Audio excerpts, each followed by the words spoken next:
Hello everyone and welcome back to the Horror Hut. Before you drift off, it would be a nice idea if you could leave a comment to let me know where you are listening from. Please don't forget to give the video a like and subscribe to the channel. Right, let's get comfy and relaxed, and let's begin. Story 1, Trail of the Forgotten Souls. I always thought of myself as an adventurous soul, someone who thrived on the thrill of exploring the great outdoors. The mountains had always called to me, their rugged beauty wrapping around my heart like an old friend. But that was before the hike that changed everything. It started as an ordinary spring day, the sun breaking through the clouds, coaxing flowers to bloom and birds to sing. My friends and I had decided on an ambitious trail, a seldom trodden path leading to an overlook that promised a breathtaking view of the valley below. I felt a surge of excitement as we packed our gear, my heart racing at the thought of the adventure ahead. The drive to the trailhead was filled with laughter and chatter, the air thick with anticipation. We parked the car in a small gravel lot, the remnants of winter still clinging to the air. The mountains loomed ahead, ancient and imposing. I took a moment to breathe it all in, the crisp scent of pine and damp earth wrapping around me like a comforting embrace. As we set out, the trail was narrow and uneven, edged by thorny bushes and the occasional tree root that jutted out like a warning. The canopy overhead filtered the sunlight, casting dappled shadows on the path. I tried to maintain a steady pace, but the terrain was more challenging than I had expected. I pushed myself, determined not to lag behind, my friends' voices buoying my spirits. Hours passed, and the trail wound deeper into the woods. The sounds of nature enveloped us, the rustle of leaves, the occasional call of a distant bird, but as we climbed higher, those sounds began to fade. An unsettling quiet settled over the forest, thick like a fog. I brushed it off, attributing it to the seclusion of the trail. Eventually, we reached a clearing, a small plateau that overlooked the valley below. It was a moment of pure bliss, the world stretching out beneath us like a green tapestry. We laughed, took photos, and sat for a while, basking in the glory of the view. I thought about how fortunate we were to share this moment, but as I looked around, I noticed something odd. The forest surrounding us seemed too still, too silent. I glanced at my friends, but they were preoccupied with their own revelries, unaware of the change in atmosphere. I tried to shake the feeling, attributing it to an overactive imagination. As we prepared to head back, the sun dipped lower in the sky, casting long shadows that stretched like fingers across the ground. The descent was more treacherous than I remembered. Twisted roots and loose stones threatened to send me sprawling at every turn. I fell into a rhythm, focusing on each step, but a creeping unease settled in the pit of my stomach. The air felt heavy, and I found myself looking over my shoulder more often than I would have liked. It was then that I heard it. A sound, faint but distinct, a crack of a branch snapping in the distance. I stilled, holding my breath as I turned to look back the way we had come. My friends were too far ahead to hear it, their laughter echoing into the trees. I wanted to brush it off, tell myself it was just an animal, but deep down, a voice whispered that I wasn't alone. I quickened my pace, my heartbeat thundering in my ears. The trail twisted and turned, and just when I thought I would catch up to my friends, I found myself at a fork in the path. I hesitated, glancing back one last time, expecting to see them just around the corner, but they were nowhere in sight. Choosing the left path, I pressed on, trying to shake off the feeling of dread that clung to me like a shadow. The further I walked, the more unnerved I became. The trees seemed to close in around me, their gnarled branches reaching out like skeletal hands. I called out my friends' names, but the forest swallowed my voice. The silence that greeted me in return felt oppressive, suffocating. Panic rose as I realized how disoriented I had become. I had no idea how long I had been walking or if I had even taken the right path. I stopped to catch my breath, scanning the dim light filtering through the leaves, hoping to catch a glimpse of that familiar laughter. Nothing. just the whispering wind and the creaking of trees. Then I heard it again, a soft rustle, closer this time. I turned sharply, heart racing, but all I saw were the trees standing like sentinels, their trunks thick and unyielding. I forced myself to breathe, to remain calm, but every instinct screamed for me to run. My legs felt leaden, and I realized I had to make a choice, turn back or push forward. With a shaky breath, I pressed on. This time, I moved faster, scanning the ground for any signs of my friends. I could almost hear the echo of their laughter in my mind, urging me to keep going.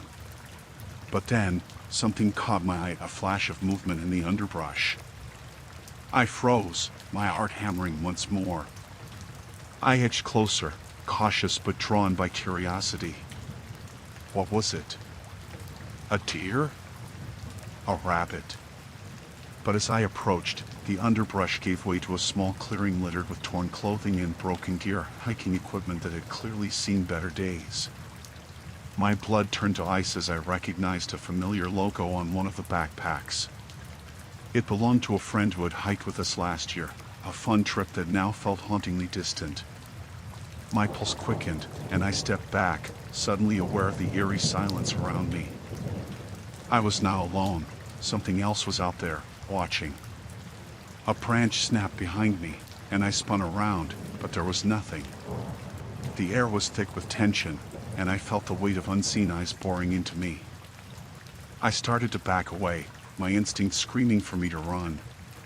And then I heard it, a low growl, a sound that sent chills racing down my spine. I turned and sprinted back down the trail, my breath coming in quick gasps. The forest pulsed with life, but not the kind I wished to encounter. I was no longer a curious hiker, but a prey fleeing from an unseen predator.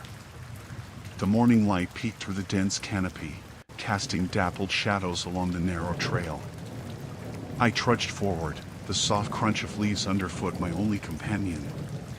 The early chill had given way to hints of warmth, but the air remained thick with moisture, clinging to my skin like a second layer. The forest was eerily quiet, as if holding its breath, waiting for something to happen. I had always found solace in nature, but today, every rustle in the underbrush sent an involuntary shiver down my spine. Memories of last night washed over me, memories that I had hoped would fade with the dawn. The encounter by the fire, James's frantic words about the missing hiker he had read about on some online forum, still echoed in my mind. I had dismissed his fears as the ramblings of an overactive imagination. Yet now, alone in the wilderness, I couldn't shake the feeling that something was watching me. I pulled out my phone to check the time, but the screen flickered, revealing the dreaded no-service message. A sense of unease crept over me. I tucked the device back into my pocket, reminding myself why I had come here in the first place. I needed to clear my mind, to escape the tangled mess of my life. But the forest felt different today, more oppressive, as if the towering trees were closing in around me, suffocating the very air I breathed. I pressed on, trying to focus on the path ahead. I had marked a few waypoints on my map, nothing too ambitious, just a few hours hike into the heart of the woods. With every step, the narrow trail twisted and turned, every bend revealing more of the unfamiliar landscape. The further I ventured, the less inviting the surroundings became. The trees grew taller and knottier, their roots curling like fingers craving the earth.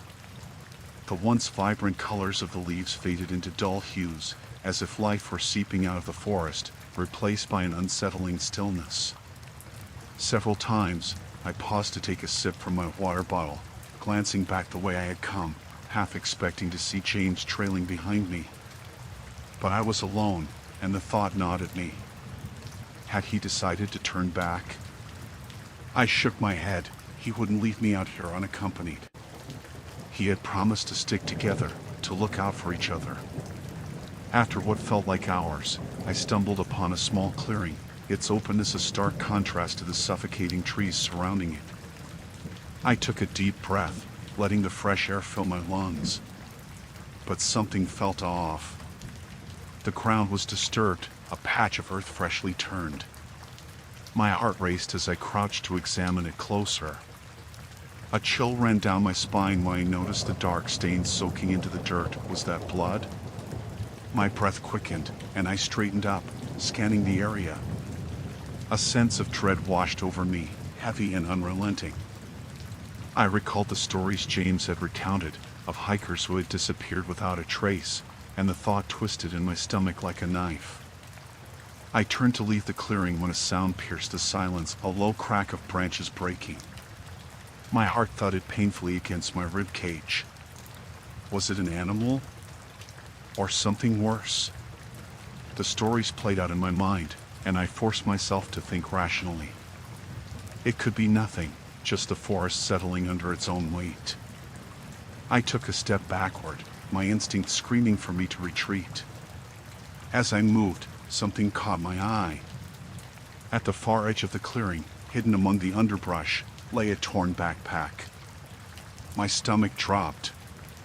It looked as if it had been abandoned in haste. I approached cautiously, every nerve in my body screaming at me to run. The backpack was weathered and worn, covered in mud and leaves. I knelt beside it, my hands trembling. The zipper was half open, and I hesitated before reaching for it. If someone had left us behind, they might have left in a hurry, in fear of something. But curiosity got the better of me. I pulled the zipper down, exposing its contents. Clothes, a water bottle, and a tattered map, no signs of a struggle, but my heart sank as I unrolled the map. There were markings on it, erratic lines that seemed to lead nowhere. I could feel the weight of the air shift, a breeze that smelled faintly of decay brushing against my skin. Suddenly, I heard it again, a rustling sound, louder this time. My skin prickled, and I glanced around, adrenaline coursing through my veins.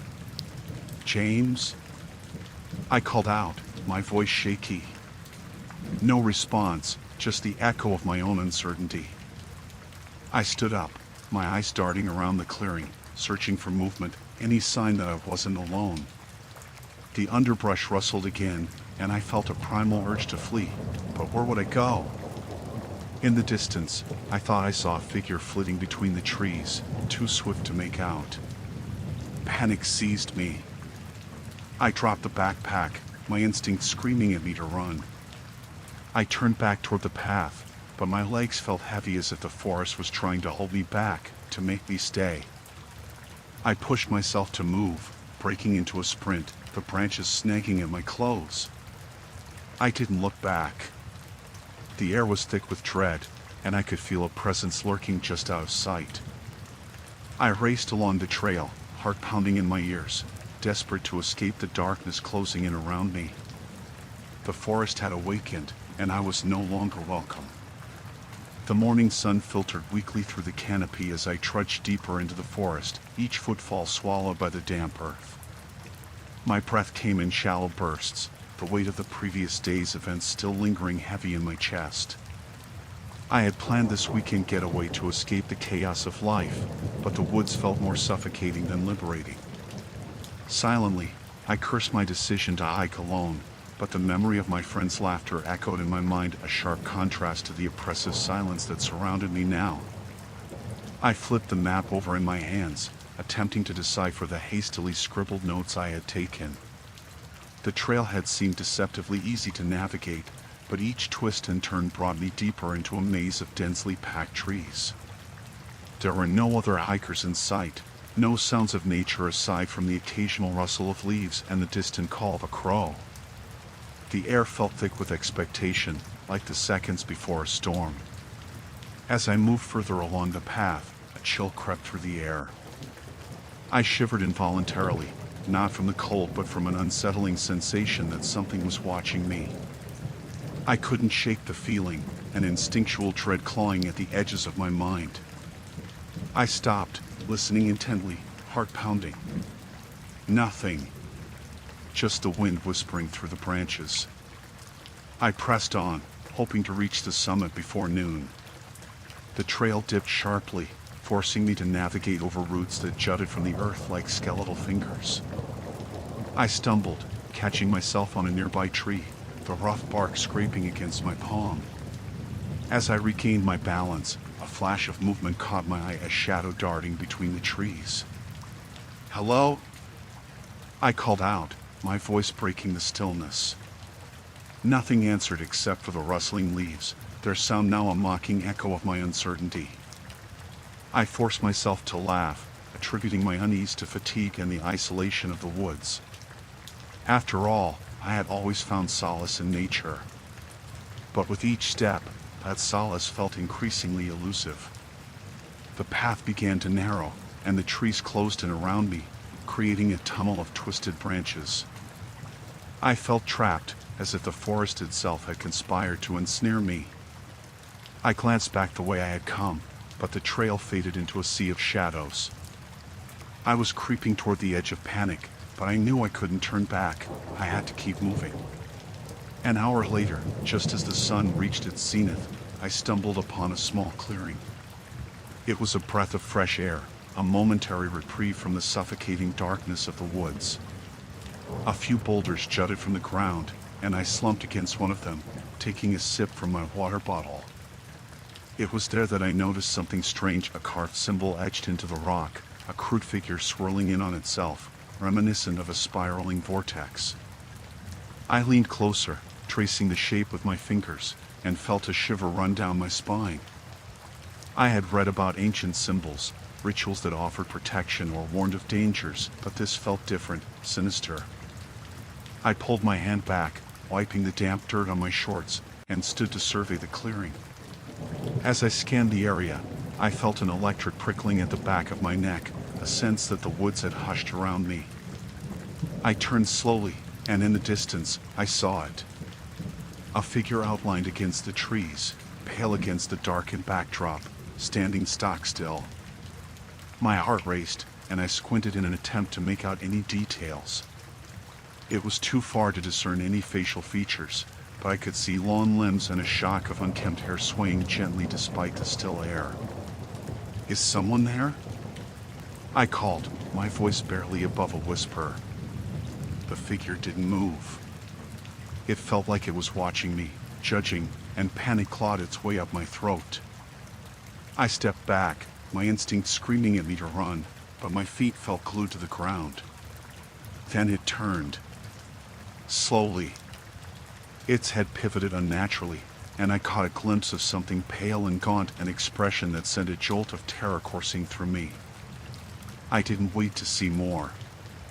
I turned on my heel and bolted back the way I had come, adrenaline propelling me forward, branches clawing at my arms and face as I stumbled through the underbrush. I didn't stop to catch my breath until the clearing faded from view, but even then, I could feel the weight of unseen eyes pressing down on me. I struggled to regain my composure, but the forest threw my senses into disarray. The canopy above intertwined like a tangled web, blocking out the sun that had moments ago brightened my path. The temperature dropped, and the shadows lengthened, weaving shapes that danced along the edges of my vision. I came across the symbol again, carved deeper this time, and I averted my gaze, forcing myself to keep moving. I could still hear the faint rustle of something following me, a rhythm that matched my own frantic heartbeat. With every step, the sense of being pursued grew stronger, my mind racing with questions I dared not ask. What had I seen? And more importantly, was it still behind me? Desperation grew like a noxious weed, twisting my thoughts into a frenzy. I glanced back, but the path remained empty, swallowed by the darkness of the trees. I picked up my pace, my breath coming out in panic gasps. I could not afford to let the forest claim me. I had to escape. But as I broke through the thicket, I was met not with the familiar sight of the trailhead, but with an expanse of unfamiliar terrain, a gnarled mass of twisted roots and jagged rocks, all leading into deeper shadows. The forest had shifted, a mockery of my efforts to find my way. And against all reason, I could feel it behind me, the weight of something ancient and malevolent, ready to strike. In that moment, I made one last desperate choice. I turned off the trail entirely, plunging into the thick underbrush with no idea where I might end up, but with the instinctive urge to outrun whatever hunted me. The woods swallowed me whole, an eerie embrace of darkness and dread. The sun hung low on the horizon, casting long shadows that twisted like the gnarled roots beneath my feet. I had set out that morning with a sense of adventure tinged by a quiet trepidation. The trailhead had been nearly deserted, a stark contrast to the vibrant chatter of the group that had initially invited me. They had backed out at the last minute, citing obligations that felt more like excuses than commitments. Perhaps, if I had known then what I know now, I would have listened to my gut and followed their lead. I pressed on, each footfall muffled by the dense carpet of pine needles. The smell of damp earth and decaying leaves filled the air, a reminder of the rain that had soaked these woods just days before. I had chosen this hike to escape the chaos of life, my recent breakup, the mounting pressure at work, but instead, I felt increasingly isolated, ensnared by the encroaching woods. As the trail narrowed, I became acutely aware of the silence surrounding me. The occasional rustle of leaves was absent, no birdsong broke the stillness. It was an unsettling quiet, as if the forest itself held its breath. I ventured deeper, pushing my unease aside, convincing myself it was merely nature's way of drawing me into its embrace. I reached a clearing, the sun spilling through the trees like liquid gold, illuminating the rugged rocks and tangled roots jutting from the earth.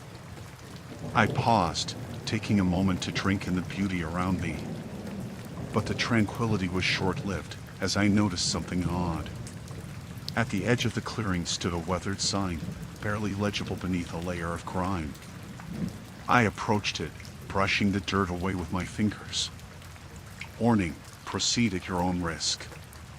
My heart raced. I had read about the dangers of hiking in isolated areas, the lost hikers, the unexpected storms, but this felt different. A chill crept up my spine. I glanced around, feeling as if watching eyes lurked just beyond the trees. I shrugged it off, attributing it to overactive imagination. There were no other hikers, no signs of life other than my own. As I resumed my journey, the trail began to steepen, and I concentrated on each step. The air grew colder, biting against my exposed skin. I should have turned back then, returned to the warmth of civilization, but something compelled me to continue. Perhaps it was the allure of reaching the summit, the reward of a breathtaking view that waited just beyond the bend. Hours passed, or maybe only minutes. I lost track of time as I navigated the twisting path. The deepening shadows began to stretch, fading the vibrant colors of the forest into a muted palette of grays. My stomach twisted with anxiety, reminding me that I had not planned to be out this long. It was then that I heard it, a faint rustling, like the whisper of footsteps behind me.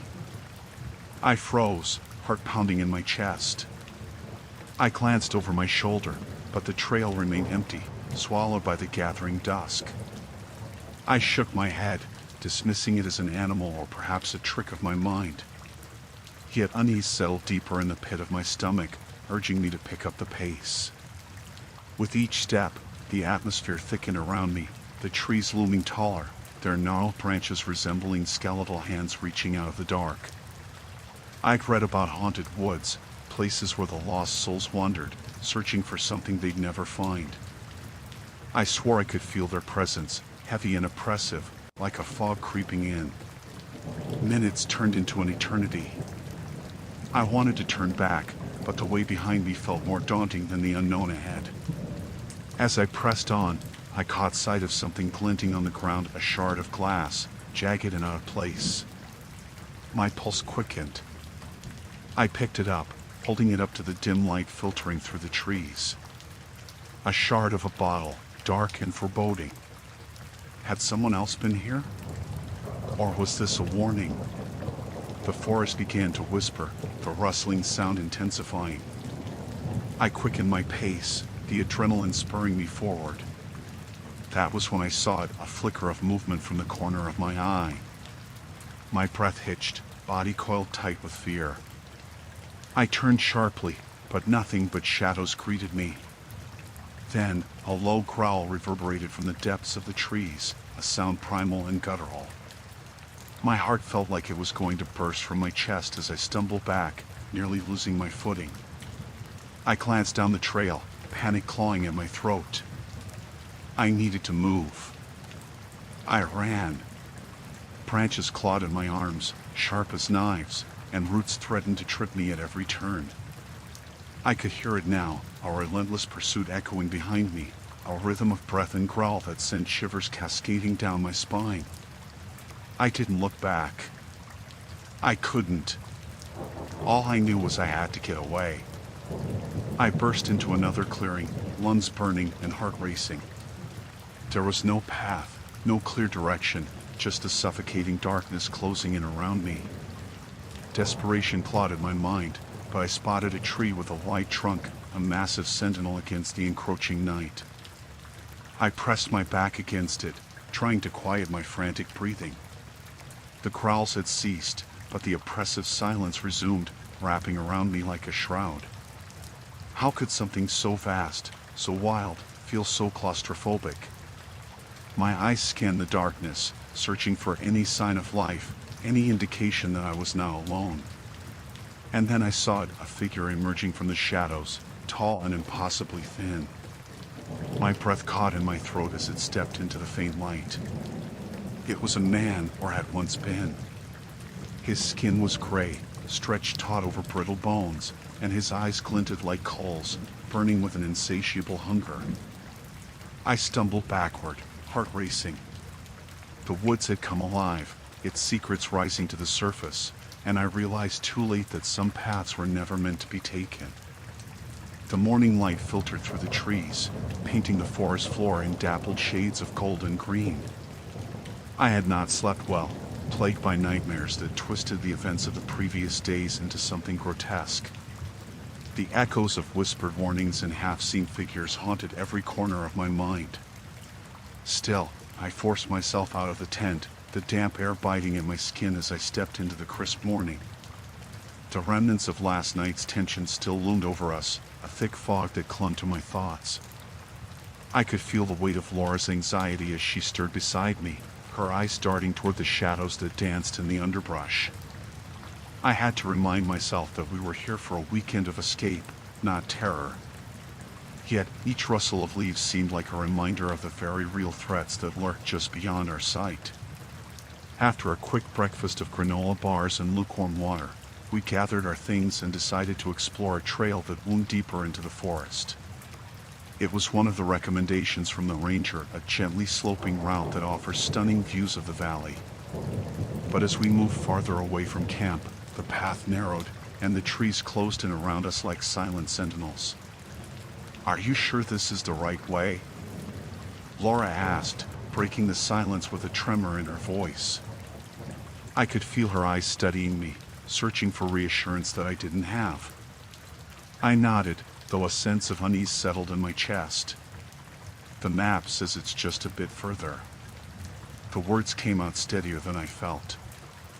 I tried to push the anxiety down, but it bubbled back to the surface, making me hyper-aware of the way the wind whispered through the branches overhead, as if some unseen presence was eavesdropping on our every word. The trail began to dip steeply, and the sound of our footsteps crunched loudly against the gravel. I scanned the forest around us, its beauty almost sinister in the way it thrived in isolation. It was beautiful, but the serene facade hid something darker beneath. The shadows felt deeper now, more alive. As we rounded a bend, I saw it, a clearing that opened up to a breathtaking view of the valley below. The sight momentarily took my breath away, the layers of green cascading into the horizon. I turned to share the moment with Laura, but her gaze was fixed on something behind me. "What is that?" Her voice wavered, and I felt the hairs on my neck stand up. I turned slowly, the smile on my lips frozen as I followed her gaze. A figure stood at the edge of the clearing, partially obscured by a tree. It was too far away to see clearly, but I could make out the outline of a man, perhaps, or something like a man.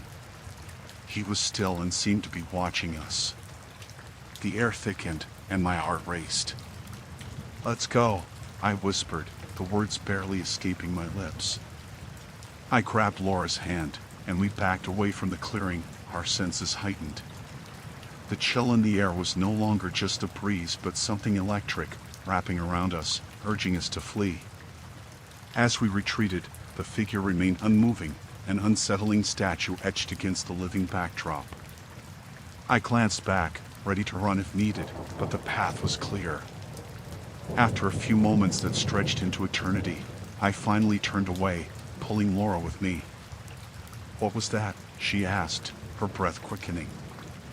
"I don't know," I replied, trying to keep my voice steady. "Maybe just a hiker. Let's keep going." We hurried back the way we came, our pace quickening with each step. The underbrush rustled behind us, and I could have sworn I heard a soft, mocking laugh echoing through the trees. I shuddered and picked up the pace. There was no way we could have been the only ones out here, yet somehow we felt entirely alone. As we reached the spot where the trail forked, the tension was palpable. I felt the uneasy burden of indecision weighing on me. One path led back to camp, familiar and safe, while the other veered off into the unknown. "What do we do?" Laura's voice trembled, and I could see her mind racing with possibilities. I hesitated just a moment too long before I made a decision. "Let's go back." My voice sounded stronger than I felt. The day's light was beginning to wane, and I didn't want to be caught out here after dark. We turned back, retracing our steps, but as the forest enveloped us again, a sound pierced the air, a low, guttural growl reverberating through the trees. My heart lurched. I paused, gripping Laura's hand tighter. We exchanged wide-eyed glances, our breaths shallow and frantic. I knew we had to move, that lingering would only invite whatever danger was stalking us. So, we ran. The path twisted underfoot, and branches snagged at our clothes as we barreled through the underbrush. The growl morphed into something more, like a chorus of whispers, rising and falling, filling the air with dread. Just as we neared the campsite, I felt a sudden shift in the atmosphere. The trees seemed to close ranks behind us, as if sealing off our escape. I glanced back, and that same figure, the one from the clearing, stood at the edge of the forest, watching with an unnerving stillness. And then it moved, faster than anything should have been able to in that dense foliage. We stumbled, fear surging through us as we raced to our campsite. My mind could barely process the terror. All that mattered was getting back, getting away from whatever was hunting us in the shadows. When we burst into the clearing where our tent stood, the remnants of yesterday's security felt like a fragile illusion. I could still hear the distant whispers, the rustling foliage, and the growl that chased us close behind. This wasn't the adventure we had signed up for. We had entered a nightmare from which there was no waking. As the sun began to dip below the horizon, we faced the realization that darkness would soon envelop us, along with whatever had been lurking patiently in the trees.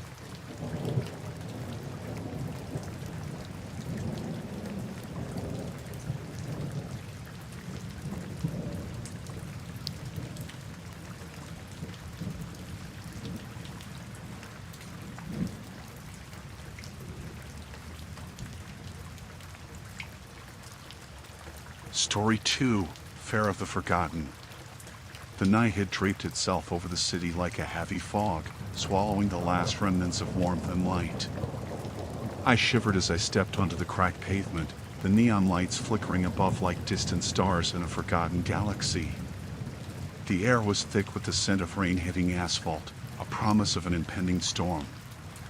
I had just finished my shift at the diner, where the last group of patrons had left, leaving behind only the clatter of plates being washed. I summoned a taxi through my phone, tapping the screen impatiently while I kept my eyes peeled for headlights weaving through the gloom. I had never liked the prospect of a late-night ride.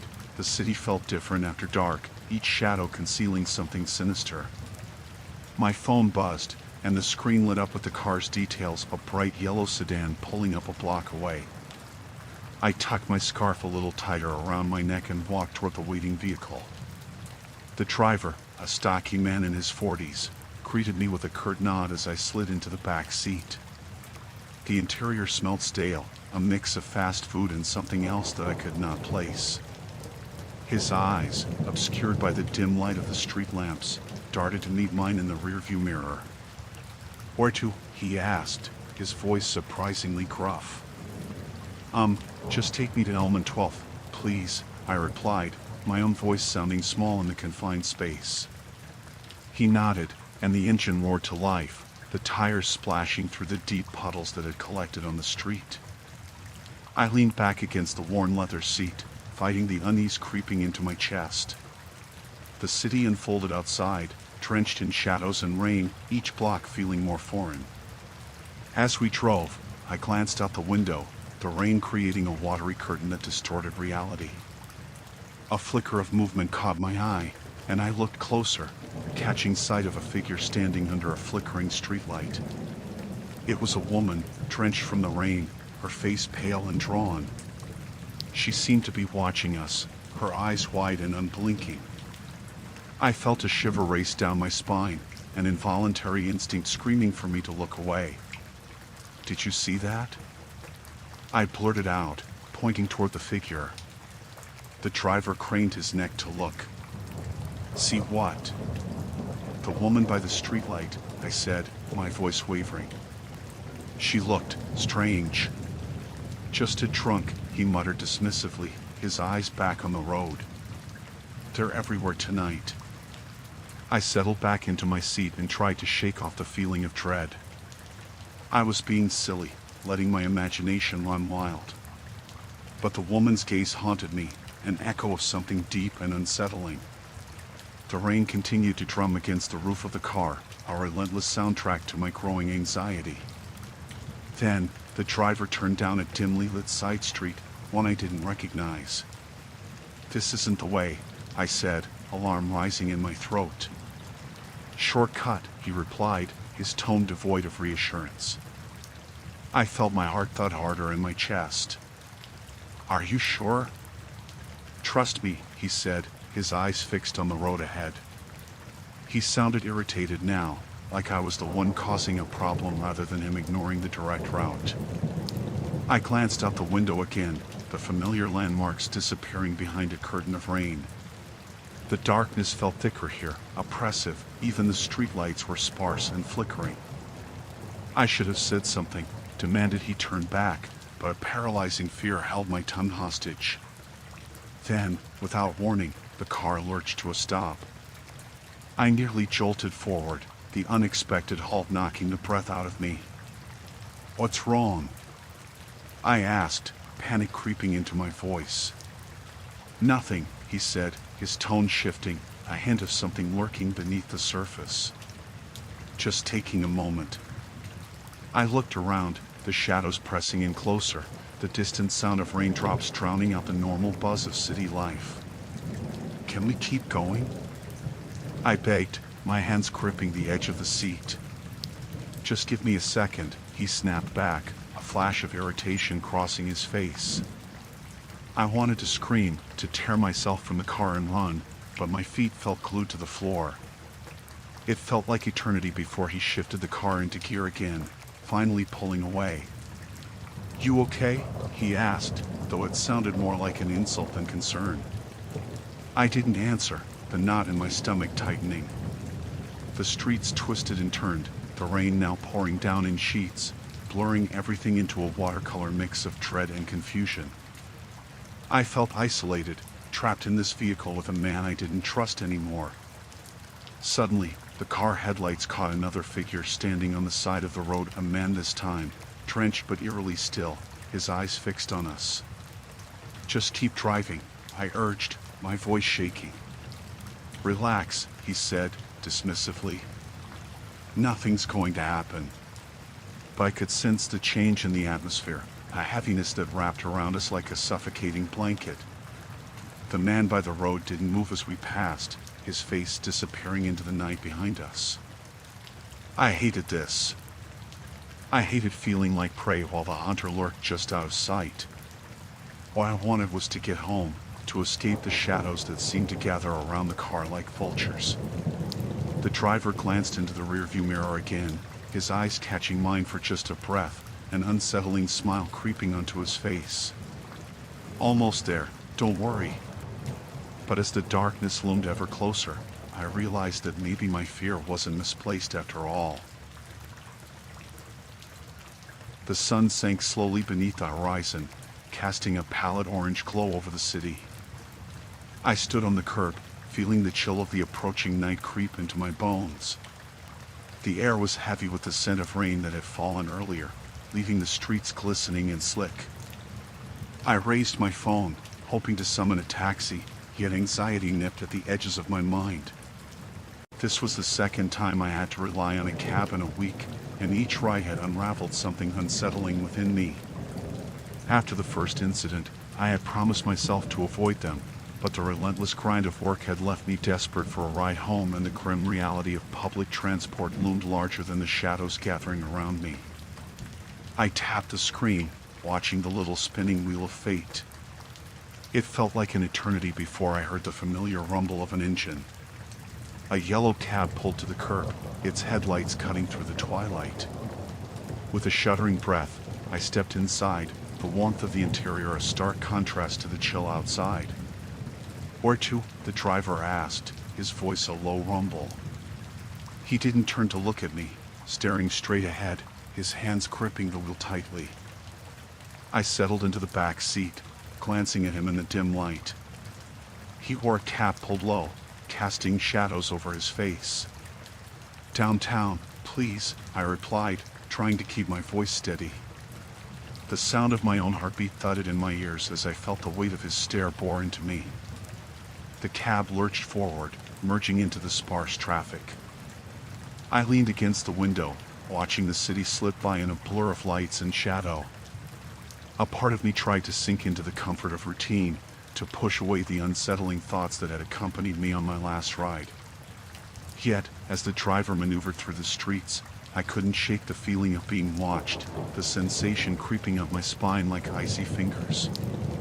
"Nice night, huh?" he said, breaking the silence. His voice was a gravelly whisper, and I forced a smile, though it felt strained. "Yeah, beautiful," I replied, staring out the window. The streetlights illuminated the sidewalks where people hurried home, their faces momentarily revealed before being swallowed by darkness. Time ticked by, the miles stretching out before us. My phone buzzed with a message from a colleague, pulling my attention from the oppressive atmosphere. I glanced at the screen, but before I could respond, I sensed a shift in the air. The driver had taken a sudden turn, one I didn't recognize, and instead of the familiar landmarks, we were surrounded by deserted streets. Are you sure this is the right way?" I asked, my voice tremulous. He didn't respond. The silence hung heavy in the air, punctuated only by the sound of the engine thrumming beneath us. I felt a prickle of fear as I leaned forward, peering through the front windshield. The street was narrow, lined with old buildings that loomed menacingly over us, their windows dark like soulless eyes. "Hey, is everything okay?" I tried again, my heart racing. He finally turned his head, the dim light revealing a face marred by deep lines and a vacant expression. His eyes were hollow, devoid of warmth or recognition. "We're taking a shortcut," he said, as if that explained everything. Panic clawed at my throat as I settled back against the seat, my mind racing with possibilities. The shortcut felt wrong, like being lured deeper into a web. I glanced at the door handle, weighing my options, but the thought of stepping out into the unknown chilled me more than my current predicament. "Can you just take me back to Fifth?" I requested, forcing the words through clenched teeth. His silence was deafening. The night outside grew darker still, and I felt the weight of dread press against my chest.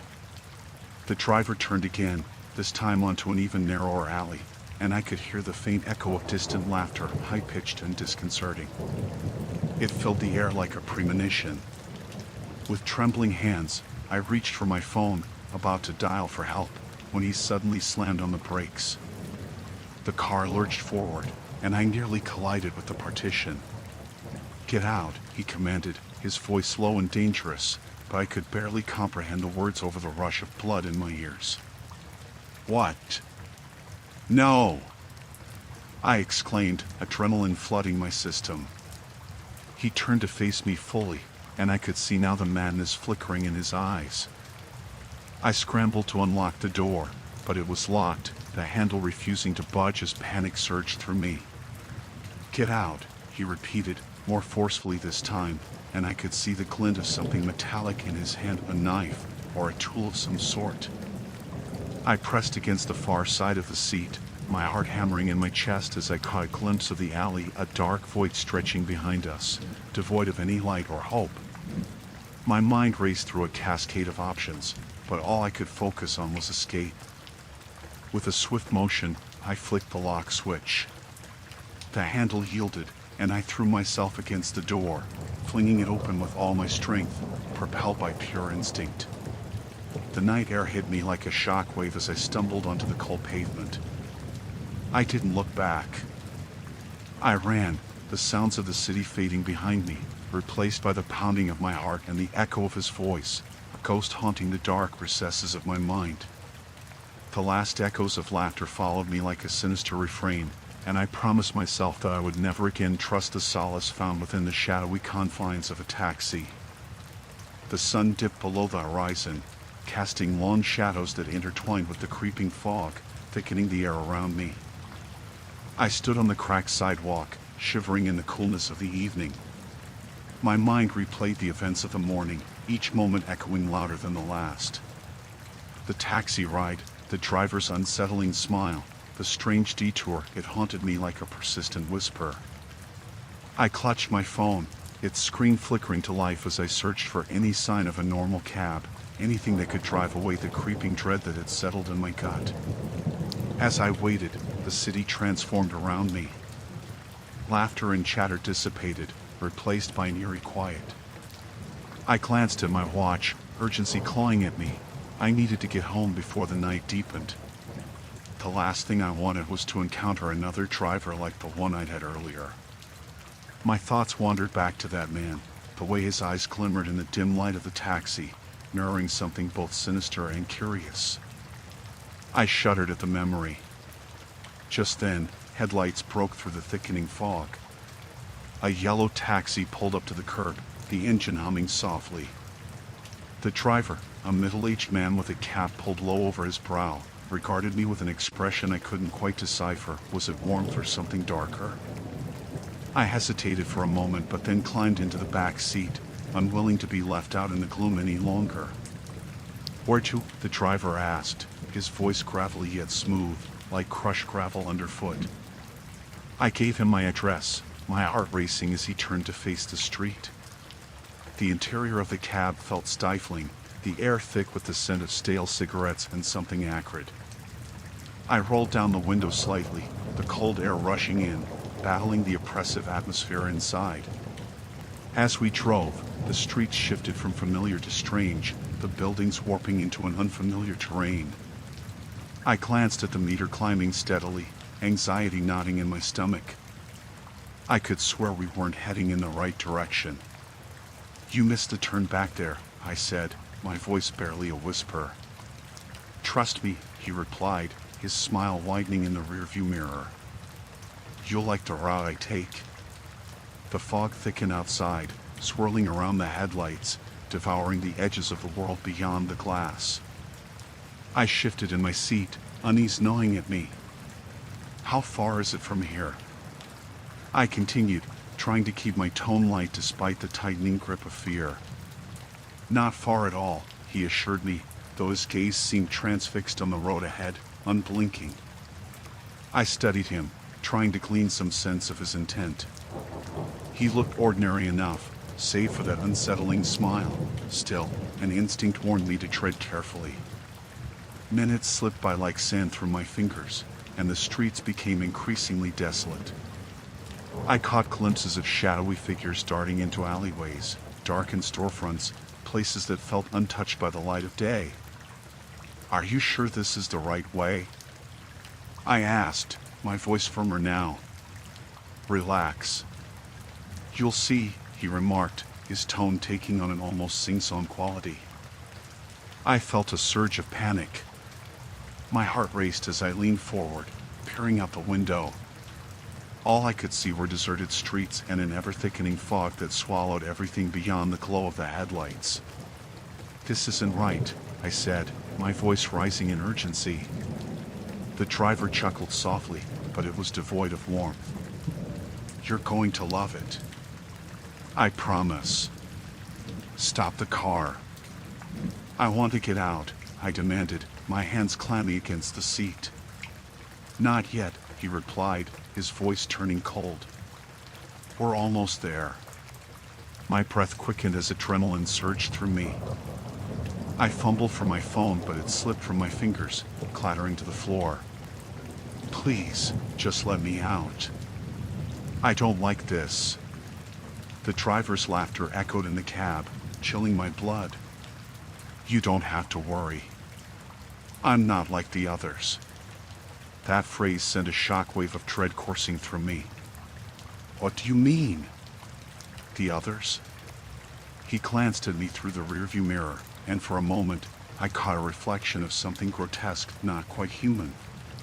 My stomach churned, nausea rising within me. You'll see. Just trust me. The cab jolted as he took a hard turn, and suddenly the landscape shifted. The fog parted slightly, revealing a dilapidated building looming in front of us, its windows dark, the door hanging loosely on its hinges. This was no destination, it was a trap. Stop! I screamed, my voice cutting through the heavy silence. I twisted the handle, but it wouldn't budge. Panic seized me as I realized he locked the doors. Let me out. He pulled the car to a stop, the engine rumbling ominously. His head tilted slightly, eyes narrowing. You're not going anywhere. I didn't have time to think. In one frantic motion, I shoved my shoulder against the door, throwing my weight into it. The door creaked and swung open, and without hesitating, I lunged into the gritty street, adrenaline fueling my flight. My heart thundered in my chest as I stumbled away from the cab, glancing back only to see him watching me, that chilling grin plastered across his face. I ran without looking back, driven by sheer instinct. The night air was cold against my skin, but the warmth of panic pushed me onward. All I could think was escape. I darted around the corner, the buildings closing in around me, shadows morphing into grotesque shapes as I raced deeper into the heart of the city, desperate for sanctuary. But the feeling of being hunted lingered, an unwelcome shadow at my heels. I had always believed that taxis were merely a means to an end. They were the yellow vessels of convenience, just a phone call away. But that night, as the city lights flickered past the windows, I began to question the safety of those unmarked cabs. The air was thick with a restless tension that pulled at my gut, making my skin prickle with unease. After everything that had happened, the strange encounters, the gnawing sense of being followed, I had hoped for a reprieve. Instead, I found myself in the back of yet another cab, a grim-looking man in a worn cap behind the wheel. He didn't speak. The cab smelled faintly of cigarettes and something else, something I couldn't quite place, but that made my stomach churn. Where to? He asked finally, his voice gruff, barely more than a whisper. Just take me home, I replied, trying to keep my voice steady. The thought of being alone in my apartment was a comfort, but it was also a shroud of anxiety hanging over me. The endless cycle of paranoia had begun to feel like a self-fulfilling prophecy. The cab lurched forward, and I noticed the driver's eyes darting to the rearview mirror more often than normal, sizing me up. I shifted in my seat, feeling the weight of his gaze. The streets blurred past like a haunted dreamscape, the neon signs flashing in and out like warning signals. I glanced out the window, trying to lose myself in the familiarity of the city, but the buildings felt alien, as if they were leaning closer, eavesdropping on my racing thoughts. Been busy tonight? I forced a smile, my attempt at small talk falling flat. The driver grunted in response, his grip tightening around the steering wheel. A chill ran down my spine. I had learned to trust my instincts, and right now they screamed that I needed to escape. A few blocks from home, the driver took a sudden turn down a side street, one I didn't recognize. My heart raced. I think you missed my turn, I said, trying to keep the tremor from my voice. Just a shortcut, he replied, but his tone was curt, dismissive. The alleyway ahead looked like something out of a horror film, shadows twisting in the dim streetlight as they flickered ominously. Are you sure?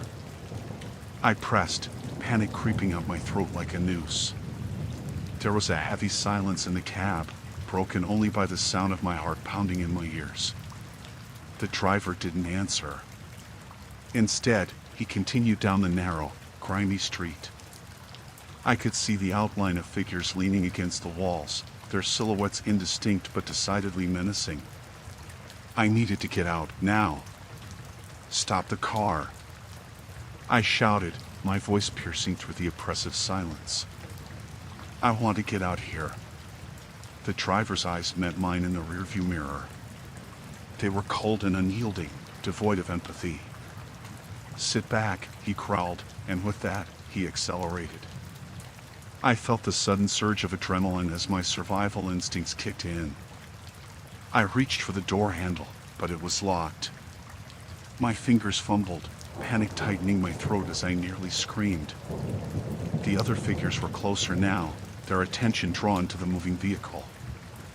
I couldn't tell if they were waiting for us or if they were simply lurking. Either way, the sense of dread was suffocating. Please, I pleaded, desperation leaking into my voice. Let me out. But he remained silent, and the cab barreled deeper into the darkness. The streetlights grew fewer, and the shadows stretched longer, creeping across the pavement like tendrils of despair. I could see a flicker of something in the distance, maybe an abandoned lot or derelict building, but I didn't want to find out what lay ahead. I twisted in my seat, ready to confront him when I saw the glint of something metallic in his lap, something sharp. In that moment, the reality of my situation crashed down upon me, and I felt a wave of nausea wash over me. The cab jolted to a stop. My heart raced as I realized we were parked in front of a darkened warehouse, the hollow silence pressing against the air. What are you doing? I demanded, my voice barely a whisper. He turned to me slowly, a smirk creeping across his lips. You should have stayed quiet, he said, the words dripping with malice. I lunged for the door again, and this time it sprang open. I didn't think, didn't hesitate as I stumbled out into the night, my mind consumed with the instinct to survive. I heard the door slam behind me, but I didn't stop to look back. The shadows were closing in. I had to run.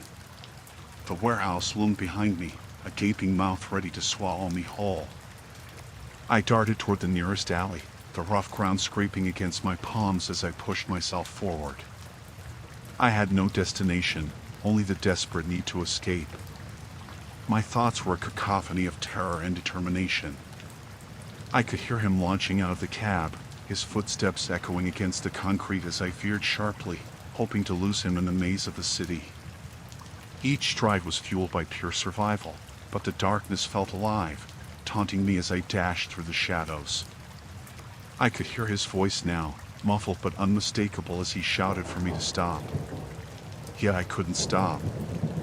Not now. Not ever. As I turned another corner, my breath came in short gasps, each inhale a reminder of the price of fear. I was running from more than just a man. I was running from a nightmare that had taken form, and each heartbeat was a countdown to what might happen if I didn't escape. The city had transformed around me, no longer a safe haven but a labyrinth of horrors. I had to keep moving. I had to survive. The city had a different pulse in the early hours of morning. The streets, usually thrumming with life, had fallen silent, the only sound being the occasional rustle of leaves disturbed by a cold breeze. I stood on the corner of Maple and Fifth, the streetlights casting long shadows across the cracked pavement. My fingers twitched, my heart racing. I had made the decision to leave, to get away from the suffocating atmosphere of that cursed apartment. But now, as I waited for the taxi I had summoned, the darkness felt heavier than ever. I could see the headlights of the car creeping toward me, illuminating the night in a ghostly glow. My stomach knotted as I recalled the stories I had heard about rides gone wrong, but I dismissed them as paranoia. I had to get out of here. The taxi pulled up beside me, its engine rumbling like a restless beast. I opened the back door and slid inside, the scent of stale cigarettes and something chemical wrapping around me like a shroud. As I adjusted my seatbelt, the driver turned to me with a glance that sent an involuntary shiver down my spine. His eyes were dark, almost sunken, and his expression was inscrutable.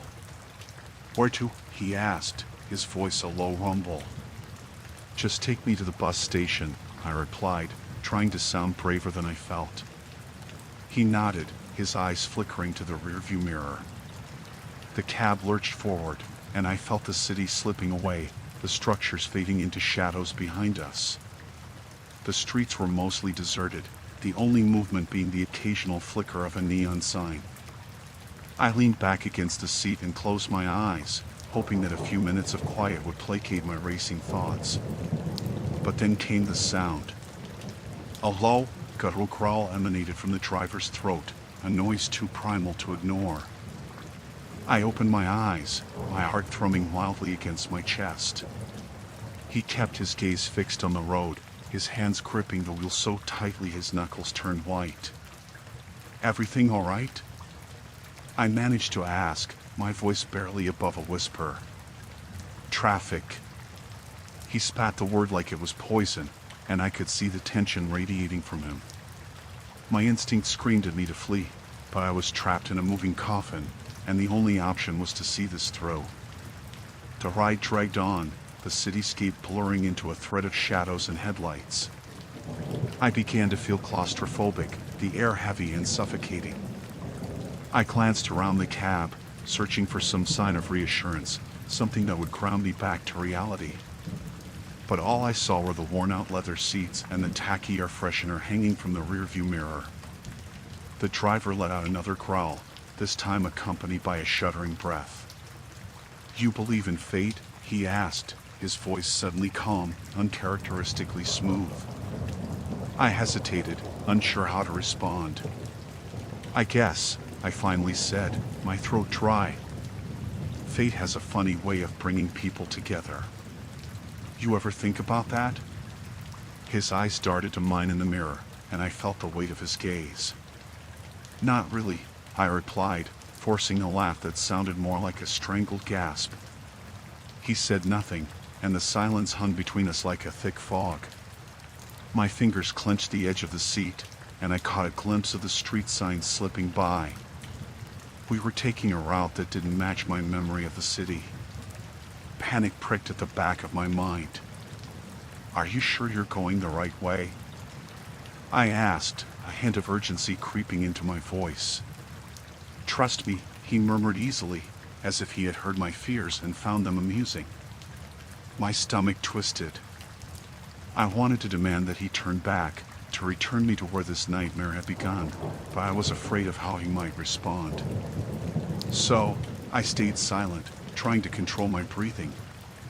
The air inside the cab felt electric, charged with something sinister. He turned onto a street I did not recognize, and the buildings around us grew sparse, replaced by empty lots and crumbling facades. I felt absurdly alone in that moving box, the city I had known reduced to an ominous blur. The fear was building, almost bubbling over, and I needed a way out. "Where are we going?" I asked, my voice shaking. "Just a little detour," he replied, a hint of something darker curling in his tone. I scanned the area outside, searching for any sign of life, any flicker of hope. But there was nothing, just broken asphalt and shadows slinking in the corners of my vision, feeding the dread that coiled tighter around my chest. Suddenly, he slammed on the brakes, the tires screeching against the pavement. My heart leaped into my throat as I braced myself against the seat. The car lurched, and I felt the world tilt for a moment. "What are you doing?" I shouted, panic lacing my words. He turned to me, and for the first time, I saw a glimmer of something unhinged in his eyes. "It's time to face your fate." The way he said it sent a jolt of cold down my spine. I reached for the door handle, my breath quickening. But before I could open it, he lunged toward me, his hand gripping my arm.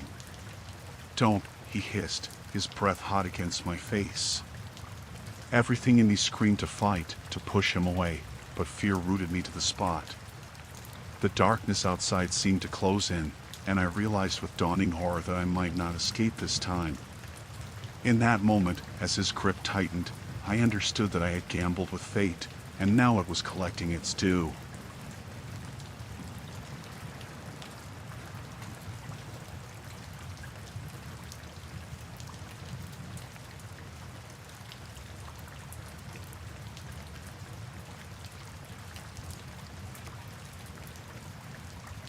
Story 3: Echoes of the Forgotten Pines.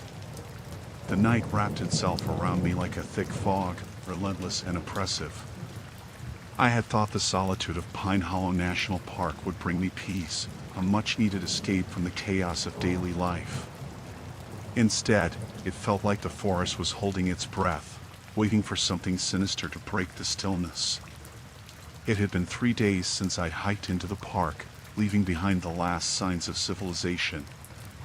My phone had become a useless brick, the signal disappearing the moment I crossed the threshold into the dense trees.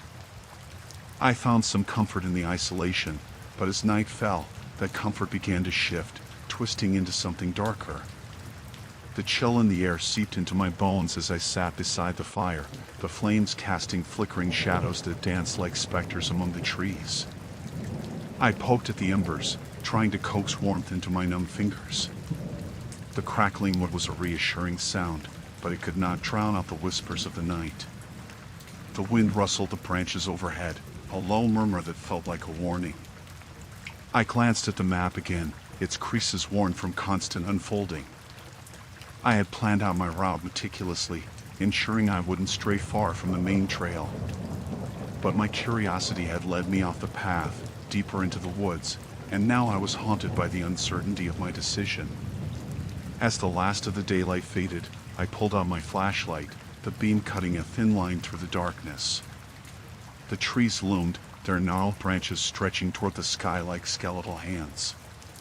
Every instinct in me screamed to leave, but the stubbornness I had always possessed kept me rooted in place. I was not afraid. The stories I had heard about the park, the missing hikers, the eerie sounds at night were just that, stories. The first night had passed without incident, but the second had rattled my nerves. I heard things that shouldn't have been there, branches snapping in the distance, a low growl that seemed to come from the very earth beneath me. I dismissed them as my imagination, a trick played by the shadows. But that night, I had hardly closed my eyes, the fear pooling in my stomach like a stone. By the third night, I had grown accustomed to the sounds of the forest, or so I thought. As I sat there, the crackling of the fire alive and vibrant, I felt something shift in the atmosphere. A prickling sensation crawled along the back of my neck. I swung the flashlight around, its beam washing over the trees, but nothing moved. I thought of turning in early, of retreating into the safety of my tent. Then I heard it again, a low, rhythmic thumping, like something heavy hitting the ground. I froze, my heart pounding, every rational thought crumbling under the weight of my fear. It was coming closer. I strained to listen, the forest silent except for that rhythmic sound. My flashlight flickered, and my pulse quickened. I had not packed the supplies for an emergency. I was here to find myself, not to face whatever was lurking in the dark. I fought an urge to scream. Instead, I forced myself to breathe slowly, the fog of dread thickening around me. Just then, the sound stopped, swallowed by the night. The silence felt alive, and I could almost hear my own heartbeat echoing in my ears. I took a deep breath and stood up, the shadows stretching around me like tendrils of darkness. I had to know what it was. Each step was deliberate, the dirt crunching beneath my boots, the flashlight beam slicing through the inky black. I moved carefully, my instincts aflame, the thumping sound still echoing in my mind. I walked deeper into the trees, feeling the air grow colder, sharper. My breath came out in small puffs, visible in the chilling night. Then, I saw it, a flash of movement. My heart stopped. Just beyond a thicket, something shifted between the trees. I raised the flashlight, my fingers trembling around the handle. The light revealed nothing but the swaying branches, but the feeling of being watched pressed down on me. I took a step back, unsure if my imagination was playing tricks or if something truly lurked in the dark. It was then that I heard it again, a voice, faint and haunting. It was a woman's voice, calling out softly, almost as if she were trying to lull someone into a sense of safety. I squinted, trying to locate its source, but I found nothing. I turned and started back toward my camp, heart racing. The voice continued, melding with the rustling leaves, beckoning me to listen. My instincts screamed for me to run, but I was drawn in, compelled by a force I didn't understand. "Help me," the voice pleaded, breaking along the edges like glass. It sent shivers down my spine. I stumbled, the beam of my flashlight wavering as panic seized me. "Who's there?" I called out, my voice trembling. Silence enveloped me, heavy and suffocating. I turned, ready to bolt back to the firelight, but then I froze. The air around me thickened, charged with an energy that made my skin crawl. I felt eyes on me, unseen watchers hidden among the trees, and suddenly, I was not just a visitor in these woods. I was prey. In the heart of Pine Hollow, I realized I was not alone, and that thought was far more terrifying than any ghost story could ever convey. The lingering scent of pine clung to my clothes like a heavy shroud, mixed with something sharper, more acrid. As I ventured deeper into the woods, echoes of my hurried breaths resonated in the silence, punctuated only by the rustle of unseen creatures. I had always believed that the wilderness offered solace, a retreat from the cacophony of city life. Now, it felt like a trap, each step taken with uncertainty, as shadows twisted and elongated in the fading light. The map I clutched in my hand was smudged and creased, its edges frayed from my anxious grasp. I had spent countless hours plotting my route through Whistler National Park, buoyed by images of breathtaking vistas and serene lakes. Those visions had now transformed into a grotesque parody of reality. The trees stood taller than I remembered, their gnarled branches stretching out like skeletal fingers, as if they were warning me to turn back. I had lost track of time. What should have been a straightforward hike to Pine Lake had morphed into a maze of indistinguishable trails and disorienting landmarks. I pressed on, the chill creeping into my bones as the sun dipped below the horizon. A peculiar stillness enveloped the forest, a silence that felt charged with an unseen tension. I stopped to catch my breath, leaning against a sturdy oak. My eyes scanned the underbrush, searching for movement, anything that might reassure me I wasn't alone. The thought of solitude had once been comforting, but now it was a reminder of my vulnerability. An eerie chill danced along my spine as I recalled the stories I'd heard at the ranger station, hikers who had vanished without a trace, whispers of something lurking in the dense undergrowth. Just as I began to convince myself that it was foolish to let fear take hold, a sharp crack echoed through the trees. My heart raced, and instinctively I turned toward the noise. The shadows seemed to deepen, the darkness pressing in around me. I took a hesitant step forward, compelled by curiosity but gripped by dread. The underbrush parted to reveal a narrow path I hadn't noticed before, overgrown and barely visible. I hesitated, unsure if I should follow it, but the unsettling urge to know propelled me onward. The air grew colder as I ventured down the trail, my senses heightened, each sound amplified in the oppressive quiet. The branches clawed at my skin, and I felt the weight of countless eyes watching from the shadows. It wasn't long before I stumbled upon something that sent a jolt of horror coursing through my veins. A makeshift campsite lay abandoned before me, its presence unexpected and out of place in the wild. Torn tents sagged under the weight of fallen leaves, and remnants of a fire pit sat cold and empty, stones coated in soot. My heart fluttered with unease. It was clear this site hadn't been used in a long time. The neglect felt heavy, as if the earth itself wanted to reclaim what had once belonged to it. I approached slowly, scanning the area for any signs of life. A rusted pot lay tipped over, and the remnants of a half-burnt log suggested it had been used for cooking. My eyes were drawn to a tattered journal that lay tucked beneath a rock. I knelt, hesitating only for a moment before reaching for it. The cover was stained and weathered, but the pages inside were surprisingly intact. The entries began innocuously enough, detailing the author's excitement about their trip, the beauty of the park, and the hope of encountering wildlife. But as I flipped through the pages, the tone shifted. Descriptions of unease crept into the narrative. The writer spoke of strange noises echoing through the night, of shadows that moved without a source. Their last entry sent chills down my spine, the ink smudged as if the writer had hurried to conclude their thoughts. Something is watching. I can feel it. We're not alone. I felt the weight of the words hanging in the air, thick and suffocating. I hurriedly closed the journal, casting a wary glance over my shoulder, almost expecting to see someone or something lurking just beyond the trees.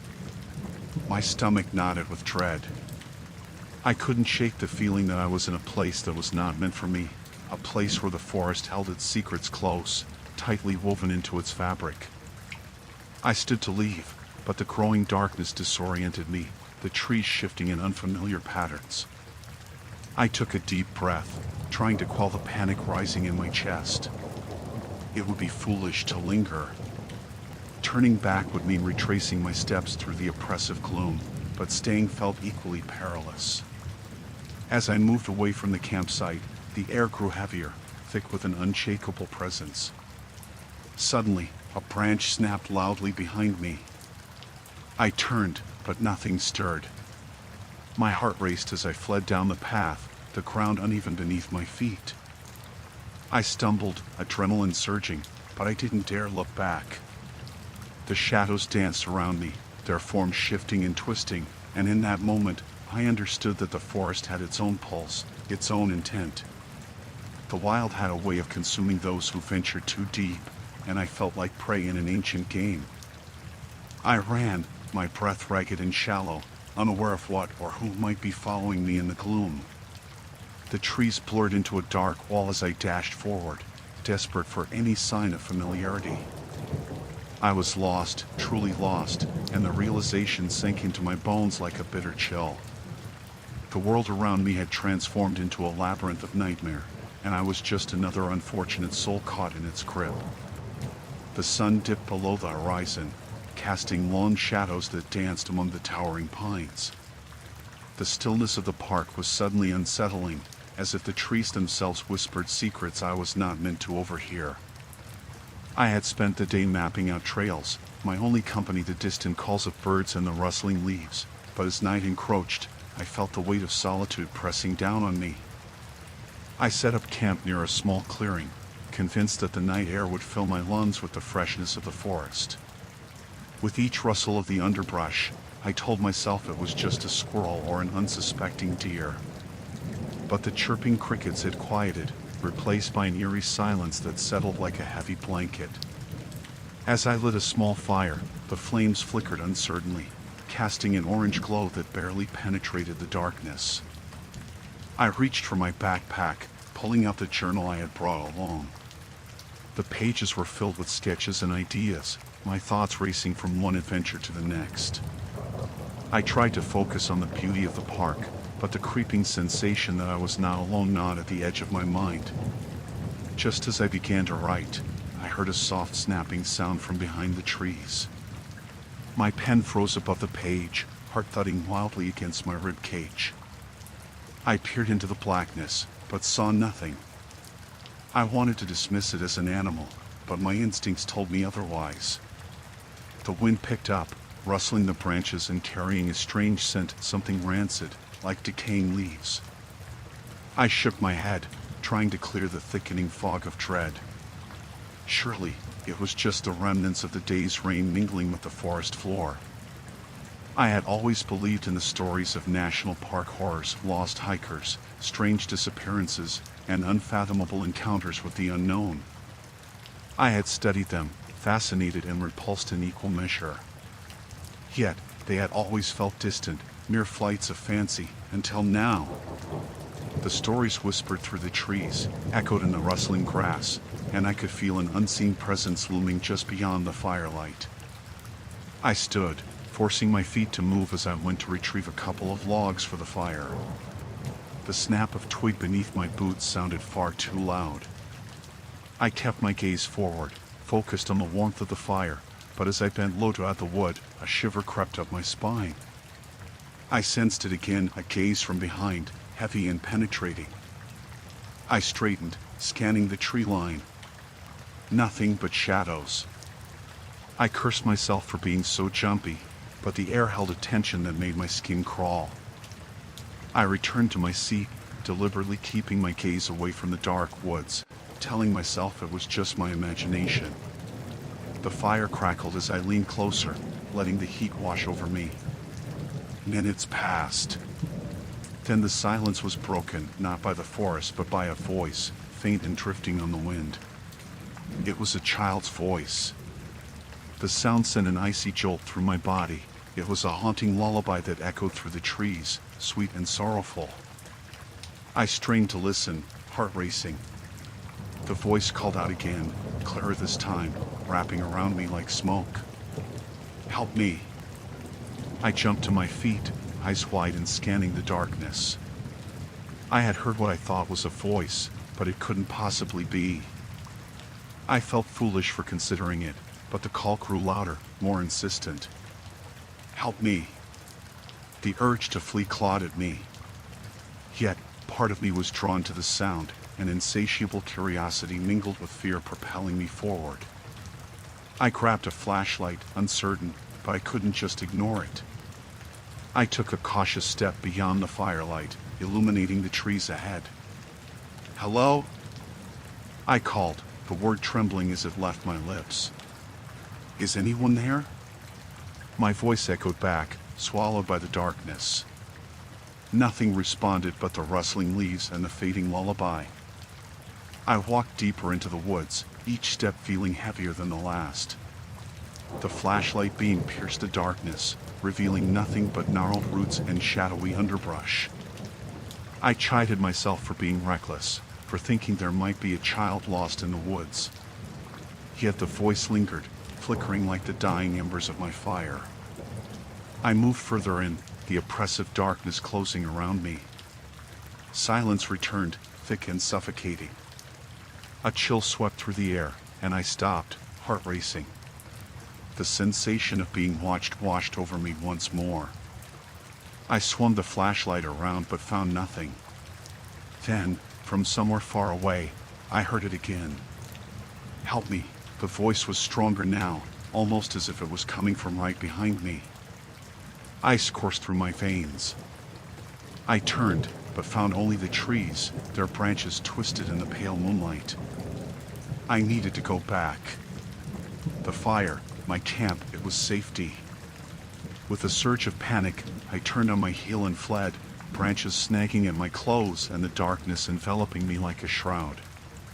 My breath came in short gasps, the cold air stinging my lungs as I stumbled through the underbrush, panic tightening my chest. I finally broke back into the clearing, the flickering fire offering a semblance of comfort. I collapsed beside it, my hands shaking as I tried to catch my breath. I had convinced myself it was just a trick of the mind, but deep down, I knew it was more than that. The woods were alive with their own horrors, and I had unwittingly entered their domain. The fire crackled, but I couldn't shake the feeling that I was no longer alone. The shadows shifted, taking forms I could barely comprehend. I grabbed a stick and poked the flames, desperately trying to keep the fire alive. It would keep me safe. I had to believe that. But the voice lingered in my mind. "Help me." It resonated through the dark, a chilling refrain I could not escape, and I couldn't help but wonder if I had only just begun to scratch the surface of the nightmare that lurked in the depths of the national park. The sun dipped low on the horizon, casting elongated shadows that twisted between the trees, an ominous reminder of the encroaching night. The forest was alive with sounds, a rustling of leaves overhead, the distant call of a bird, and the soft crunch of twigs beneath my boots. I had hoped to find comfort in the familiar, but my surroundings felt foreign, as if the woods themselves whispered secrets I was never meant to hear. After the incident with Anna, I had spent the better part of the morning in a haze, replaying her last words in my mind. She had insisted something was wrong, that the forest was not what it seemed. I had dismissed her fears as mere paranoia, the product of an overactive imagination fed by stories of missing hikers and ghostly encounters. But as the day wore on and the shadows deepened, her words took root, growing into a gnawing dread. I decided to head back to the campsite, but the path I had taken earlier felt unfamiliar, twisted beyond recognition. The trees loomed overhead, their branches curling like fingers against the approaching twilight. I stopped, trying to calm my racing heart. The air felt thick and heavy, as though the very atmosphere was charged with a tension I couldn't quite identify. The trail forked ahead, one side leading deeper into the woods, while the other appeared to head back toward familiar territory. Despite every instinct in my body urging me to choose the well-trodden path, curiosity pulled me toward the darker trail. It was a decision I would come to regret. As I ventured deeper, the sun's rays filtered through the branches less and less, casting me into a twilight world that smelled of damp earth and decaying leaves. I shivered despite the warmth of the air.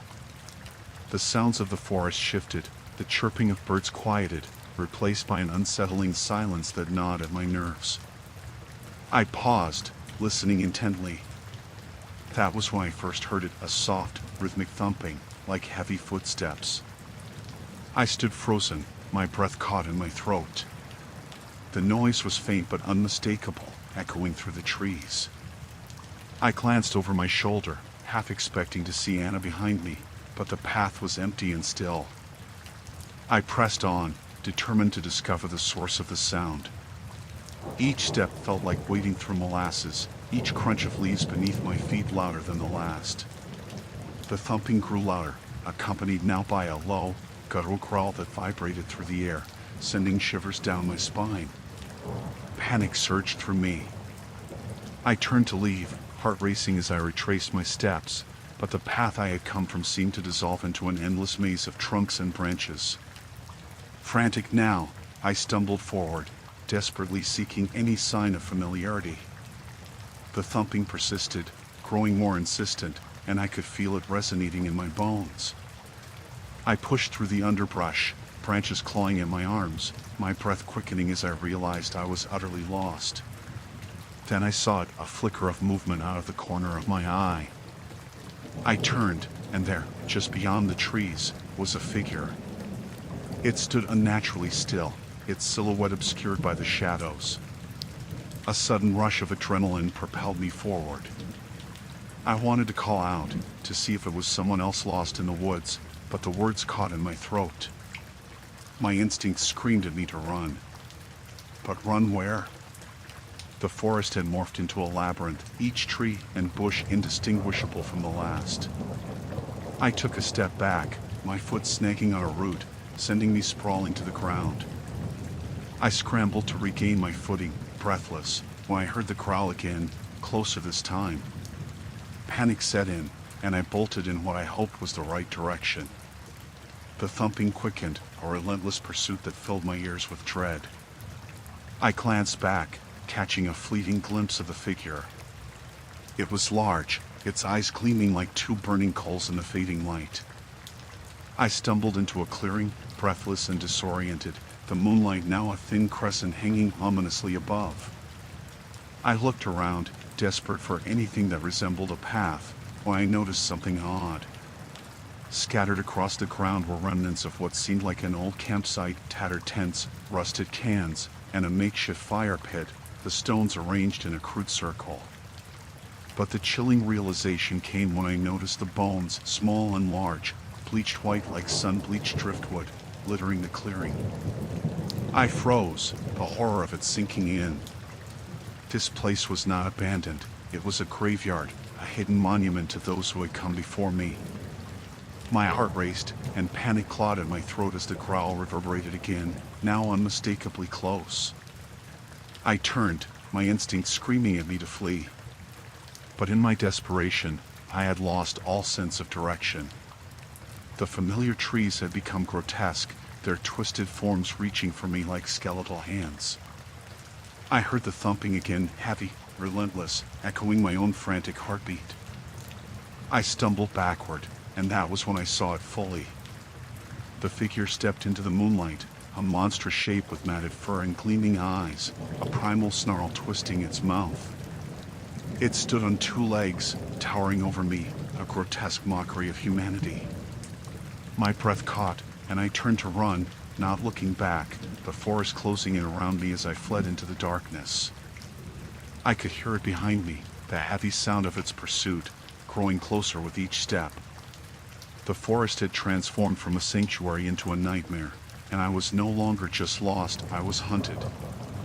The sun dipped below the horizon, and the dense trees of Blackwood National Park enveloped me in an oppressive darkness. I had always loved this place, its towering pines and the way the underbrush seemed to breathe with life. But on this evening, the forest felt like a cage, its shadows encroaching as I stumbled through the uneven terrain. The air was thick with the scent of damp earth and decaying leaves, the chill creeping up my spine. I clutched the small flashlight I had found in my backpack, its beam flickering as I fought to maintain my sense of direction. The events of the past few days replayed relentlessly in my mind. I could still hear Rachel's screams as she was pulled into the woods, her silhouette swallowed by the trees, never to be seen again. I had spent every waking hour searching for her, retracing her steps, but hope was thinning like the last light of day. Panic began to claw at me. Each rustle in the underbrush seemed amplified, a creature lurking just out of sight. I stopped, listening intently, half expecting the whispers of the forest to reveal a hidden truth or perhaps the spectral echo of Rachel's voice. The wind sighed ominously, and I shook my head, trying to dispel the creeping dread that wrapped around me like a shroud. I pressed forward, my mind racing. I knew I shouldn't have ventured this far alone, but I couldn't help myself. I needed to find her, to know what had happened. My heart pounded as I recalled the strange markings I had seen on the trees days earlier, dark scratches that almost looked like claw marks. The park ranger had brushed them off, chalking it up to bears or other wildlife, but I felt in my gut that something was terribly wrong. As night fell, the woods transformed. The rustling leaves felt sinister, and the distance seemed to warp, making the trees loom closer. Suddenly, I stumbled upon a clearing I didn't recognize. The moon shone down in fractured beams, illuminating a circle of stones at the center. They looked ancient, almost ritualistic, like something right out of a horror movie. Unease washed over me, and I cautiously approached. I knelt beside the stones, tracing my fingers over the rough surface. It was colder than the surrounding ground. Just then, I heard a noise, a sharp snap of twigs behind me. I whipped around, my flashlight beam dancing wildly, but found only the thick shadows. My breath quickened, and I backed away from the stones, unease tightening my throat. But then, a flicker of movement caught my eye at the edge of the clearing, something darting between the trees. My instinct screamed at me to flee, but I was frozen. I squinted into the darkness, and for a moment, I thought I saw a figure, slender and tall, with elongated limbs that moved unnaturally, as if it were part of the forest itself. It vanished before my mind could grasp its details, and I felt a cold sweat bead at my temples. In that moment of hesitation, the urge to run consumed me. I turned and sprinted back into the woods, branches clawing at my clothes as I tore through the underbrush. My heart thundered in my chest, and every sound seemed to conspire against me. The wind shrieked, and a low growl reverberated deep within the trees. I had no idea where I was headed. I simply needed to escape. As I stumbled deeper into the woods, I tripped on a root and fell hard onto the forest floor. Pain shot through my ankle as I twisted to get up, the flashlight skidding away from my grasp. In the pitch black, I could hear my breath ringing in my ears, but I didn't dare to let the darkness swallow me. I groped blindly for the flashlight, my fingers trembling as they grazed the cool surface. I picked it up and flicked it on, the beam cutting through the black like a knife. My heart sank as it illuminated the surrounding trees. I was surrounded, branches twisted in grotesque shapes, shadows that resembled faces, their mouths open in silent screams. I struggled to my feet, and as I did, I heard it again, the snapping of twigs, this time closer. I could feel it, whatever it was, lurking just beyond the reach of my light. Adrenaline surged through me as I turned, searching for a way out. I couldn't let it take me like it had taken Rachel. I ran in what felt like an endless circle, my breath ragged, the underbrush tearing at my clothing. Every time I turned, I thought I saw something watching me, its eyes reflecting the light like a predator in the dark. Was it the creature I had glimpsed earlier? Or was it something worse, an embodiment of the forest's wrath? Finally, I burst into another clearing, or rather, a small grove where the trees opened just enough to allow the moonlight to flood in. My pulse slowed momentarily as I took in the sight, but the relief was short-lived. The ground was littered with bones, animal remains scattered like macabre decorations. I stumbled back, stomach twisting as a sickening realization hit me. This was a graveyard, a place where the forest buried its secrets. I heard the noise again, low and guttural. My instinct screamed at me to flee, but my legs felt like lead. With nowhere to go, I fell to my knees among the bones, the moon casting down a cold light over the scene. I was painfully aware of the darkness lurking at the edge of the grove. Then it emerged. A figure, impossibly tall with elongated limbs, stepped into the clearing. Its eyes glowed like embers, a cruel smile etched across its face. The forest fell silent, the wind holding its breath as it loomed closer. The weight of despair pressed down on me, and I realized I was no longer searching for Rachel. I was the one being hunted. In that moment, I understood that Blackwood National Park was alive, and it had no intention of letting me leave.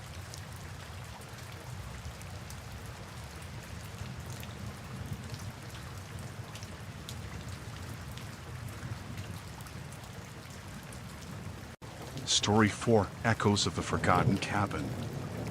I had always thought of myself as a pragmatic person, grounded in reason and logic, but the moment I turned off the winding dirt road leading into the woods, a sliver of doubt crept into my chest. It was supposed to be a weekend retreat, an escape from the clamor of city life to recharge my weary mind. I pictured myself sipping coffee on the cabin porch, taking leisurely strolls through the towering pines, and finding solace in the embrace of nature. Yet, as the trees closed in on either side, I couldn't shake the feeling that these woods were hiding something beneath their tranquil surface. The cabin came into view as I rounded a final bend, an unassuming structure nestled among the trees, its weathered wood blending into the landscape. It looked like something out of a postcard, picturesque and serene, but my heart raced for reasons I couldn't understand. I parked the car and stepped out, the crisp air filling my lungs, mingling with the faint scent of pine needles and damp earth. The solitude felt heavy, wrapping around me like a thick blanket. I walked toward the cabin, my footsteps muffled by the soft earth. It was a simple place, 2 bedrooms, a small kitchen, and a living room that boasted a quaint fireplace. I dropped my bags in the small entryway and moved to the window, peering out at the surrounding woods. The late afternoon sun cast long shadows, and the trees seemed to whisper secrets in the fading light. As I settled in, I tried to shake off the creeping unease. I busied myself with unpacking, reminding myself why I had come. The city felt like a lifetime away, and I welcomed the promise of solitude. I headed outside to the porch, where a rickety wooden chair beckoned me to sit and breathe in the quiet. But the silence was unsettling, almost oppressive. I glanced around, half expecting to see someone, a hiker, perhaps emerging from the woods. Yet I was utterly alone. I pulled out my phone to snap a few pictures, capturing the cabin's charm, but the device flashed a message, no service. My stomach twisted at the realization. I was truly cut off. Evening settled in quickly, and I felt the eerie shift in the air. Shadows deepened, and the woods seemed to draw closer, the trees towering like dark sentinels.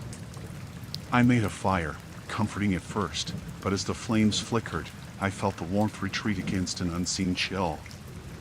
The crackling wood was the only sound, blending with the rustling leaves, which now felt like murmurs. I chuckled nervously, convincing myself it was just my imagination.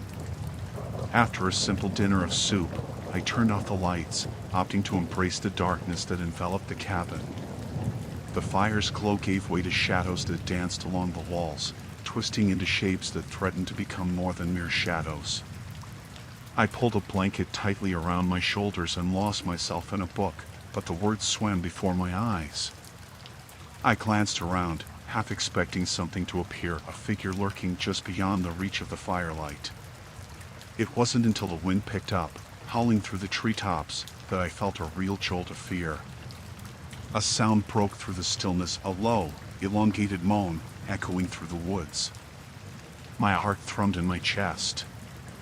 It was unlike any animal noise I had heard before, almost human. I set the book down, straining to listen. The sound resonated again, closer, settling like ice in my veins. I stood, moving to the window, my eyes darting through the darkness. The trees swayed ominously, and I could have sworn I saw movement, a fleeting shadow just beyond the clearing. I shook my head, trying to dismiss the image. It was just wildlife, I told myself. I returned to my seat but found it impossible to concentrate, my mind racing through scenarios. What if someone was out there?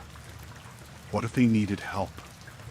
The fire sputtered, casting eerie shapes on the walls, and every crackle felt like a warning. I forced my gaze back to the pages of my book, but the words blurred along with my focus. Then the noise came again, a short, desperate cry that sliced through the night. I felt my breath hitch. This time, it was unmistakably human. Panic surged within me, and I grabbed a flashlight from my bag, fumbling as I flipped it on. The beam pierced the darkness, revealing nothing but the familiar shadows of the trees and the silhouette of the cabin. I took a breath, willing myself to calm down. It could be a prank, some teenagers playing tricks to scare the unsuspecting city dweller. Gathering what little courage I had, I stepped outside, the cool air biting at my skin. The woods loomed, thick and foreboding, but curiosity pulled me deeper. I wandered a few paces into the trees, my heart pounding louder than the rustling leaves. The flashlight's beam wavered, illuminating space enough to see, but it felt like the shadows were crawling closer, eager to swallow me whole. "Hello?" I called into the night, my voice steady despite the tremor inside. There was only silence in return, a heavy stillness that hung like a shroud. I turned to go back, but then I heard it again, a soft whimper, twisting through the air like a ghostly lament. Something was out there, somewhere in the depths of the woods, and I was unprepared for what I might find. With dread pooling in my stomach, I stepped further into the darkness, drawn by the sound, the instinct to help battling with a primal urge to flee. The trees stood like giants around me, their bark seeming to twist and contort in the dim light, and I felt the weight of unseen eyes watching, waiting. Whatever I was about to uncover might shatter the facade of normalcy I had clung to all weekend. Something was coming for me, and I was helpless to stop it. I had always imagined the woods as a place of tranquility, a setting for contemplation and peace. But as I emerged from the confines of the cabin, I felt the air nodding around me, thick and heavy as if it bore witness to my dread. The sunlight barely filtered through the dense canopy above, casting long shadows across the forest floor. A hummingbird flitted past, a fleeting splash of color against an otherwise monochrome backdrop. I heard the rustle of leaves, the distant call of a crow, and realized then that I was now alone. The cabin had seemed a sanctuary upon my arrival, a rustic escape from the clamor of city life. But now, standing on the creaking porch, I could sense an underlying tension that gnawed at my nerves. The previous night, I had felt the weight of unseen eyes watching me, but morning light had chased some of that darkness away. Or so I thought. I wanted to dismiss the feeling. Maybe it was just a figment of an overactive imagination fueled by too many horror movies. I hadn't slept well. Shadows had danced along the walls of the cabin, and the floorboards had creaked ominously with each gust of wind. Perhaps it was the oppressive solitude that stirred a primal fear within me. The vastness of the forest seemed to amplify my disquiet. I ventured deeper into the woods, each step muted by layers of foliage that crunched softly underfoot. I was searching for clarity, a distraction from the uneasy feeling that gripped me. The trees stood like silent sentinels, their gnarled branches twisting together, creating a web of shadows that seemed to swallow me whole. A chill slithered down my spine, and I turned to glance back at the cabin, its worn exterior now appearing more ominous than ever. Hours drifted by as I walked further, my attention drawn to strange sounds, a snapping twig, a whisper of wind that felt almost like a voice. I paused, trying to convince myself it was merely nature at work, but every creak and rustle seemed to whisper secrets I wasn't meant to hear. I pressed on, determined to quell my growing apprehension. As I walked, I stumbled upon a narrow path, overtaken by weeds and ferns. Curiosity tugged at me, and I followed it deeper into the thicket. The further I strayed from the cabin, the more I felt the shadows closing in around me. I started to doubt my decision to come here. Alone. In the middle of nowhere. After what felt like an eternity, I found myself in a small clearing. It was eerily serene, sunlight filtering through the leaves, illuminating a patch of soft grass in the center. I took a moment to catch my breath, listening to the silence that enveloped me. The stillness was both comforting and unsettling. It felt as if the forest was holding its breath, waiting for something to happen. That's when I heard it again, the rustling. This time, it was closer. My heart raced as I turned around slowly, scanning the edge of the clearing. Nothing. Just trees.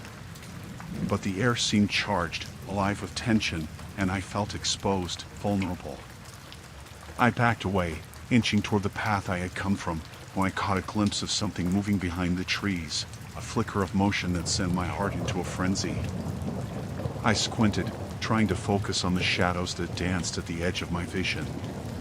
My instinct screamed at me to run, but I was rooted in place, caught between fight and flight. And then, amidst the rustling leaves, I saw a figure, pale and gaunt, peering from behind a tree. Its eyes, hollow and dark, locked onto mine, and I felt a jolt of terror surge through my veins. I turned and bolted, fear propelling my legs as I sprinted down the path. The branches snagged at my clothes, tearing at my skin like hungry claws. I couldn't shake the sense that it was behind me, pursuing me through the labyrinth of trees. Panic surged, my breath came in ragged gasps, and I dared not look back. As I broke through the tree line, the cabin stood before me like a sanctuary, but it felt tainted now. I raced up the steps, slamming the door shut behind me and locking it. My chest heaved as I pressed myself against the door, straining to listen for any signs of pursuit. Silence enveloped me, but it was a deafening kind of quiet, punctuated only by my racing heartbeat. I stumbled away from the door, leaning against the wall, the reality of what I had seen crashing over me like a wave. I couldn't shake the image of those hollow eyes, the strange figure that had emerged from the shadows. There had to be an explanation, a rational reason for what I had experienced. But deep down, I knew I had unearthed something unsettling within these woods. The sun dipped lower in the sky, casting elongated shadows that crept toward the cabin. I felt the walls closing in, the air thickening around me. I needed to leave, to escape this oppressive sense of dread. But something deep within me resisted, a morbid curiosity that tethered me to the very place I longed to flee. As the light waned, I made my way to a window, peering out into the encroaching darkness, half expecting to see that figure lurking just beyond the threshold. But the woods were still, eerily quiet, as if the forest held its breath once more. I wondered then what other secrets lay hidden in its depths, waiting to be uncovered. The sun dipped below the horizon, drowning the forest in shadows that stretched like dark fingers across the ground. I paced inside the cabin, the wooden walls creaking softly, as if they were whispering secrets to one another while I tried to process the day's escalating strangeness. What was supposed to be a calming retreat far from the chaos of city life had turned into a suffocating prison of uncertainty. After discovering the rusted axe and the strange, half-buried bones outside, unease had settled over me like a thick fog. I had convinced myself that it was just my imagination running wild. Perhaps the previous owners had left the axe behind and some animal had met an unfortunate end nearby. Yet, as I picked at the edges of my thoughts, I felt a gnawing fear that something was terribly wrong. The walls felt like they were closing in as I tried to focus on the flickering candlelight casting dancing shadows around the room. The cabin was sparse, containing little more than a rickety table and 2 chairs that creaked in protest when I shifted my weight.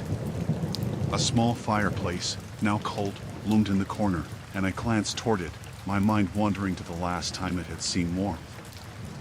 I couldn't shake the feeling that I was intruding into a space where I did not belong. I had turned my phone on earlier, desperate for some connection to the outside world, but it had betrayed me with a glaring absence of signal. I had tried calling Mike, my friend back in the city, but all I got was a dead silence that echoed back in my ears. As night came, so did the realization that I was utterly alone, with no help in sight. Outside, the wind whispered through the trees, a low hum that sent shivers up my spine. I paced back to the window, peering out into the thickening darkness. The trees loomed like sentinels, their branches swaying ominously. I felt as though they were watching me, judging my presence in their realm. I turned away sharply, pushing the window shut and bolting it, a futile attempt to drown out the rising tide of dread. Hours dragged on, and the shadows deepened around me. I forced myself to light a fire, feeling a desperate need for warmth and light. As the flames crackled and danced, a strange comfort enveloped me, but it was fleeting. The fire did not rid me of the nagging sensation that I was not, in fact, alone. A sudden noise broke the stillness, a low thud against the cabin wall. I froze, heart pounding. I waited, listening intently, straining to catch the sound again. Seconds passed like hours, and I was left with nothing but the dull throb of my pulse in my ears. Just as I began to convince myself it was nothing, it came again, louder this time. A chill raced down my spine.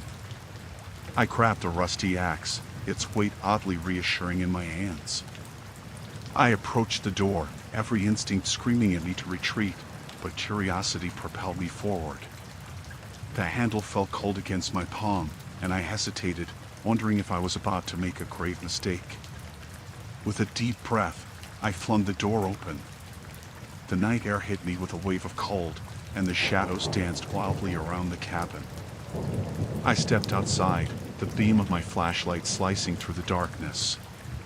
The beam landed on the trees, their trunks gnarled and twisted, casting grotesque shapes on the ground.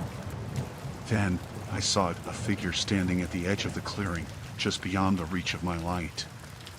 It was too far to make out any detail, but the chill of recognition clawed at my throat. I blinked hard, trying to discern if it was merely a trick of the light or something far more sinister. "Hello?" My voice trembled, swallowed by the stillness.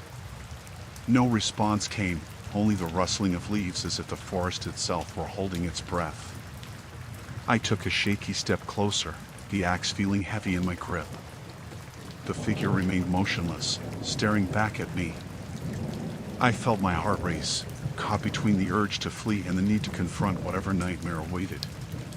But before I could decide, it turned abruptly and vanished into the woods, leaving nothing but silence in its wake. I stumbled back, tripping over the threshold of the cabin, barely catching myself as a wave of fear washed over me. What had I just seen? With trembling hands, I shut the door and locked it once more, my breath coming in ragged gasps. I leaned against the cool wood, trying to process the encounter. The fire flickered weakly behind me, offering small comfort against the encroaching darkness. What had I stumbled into?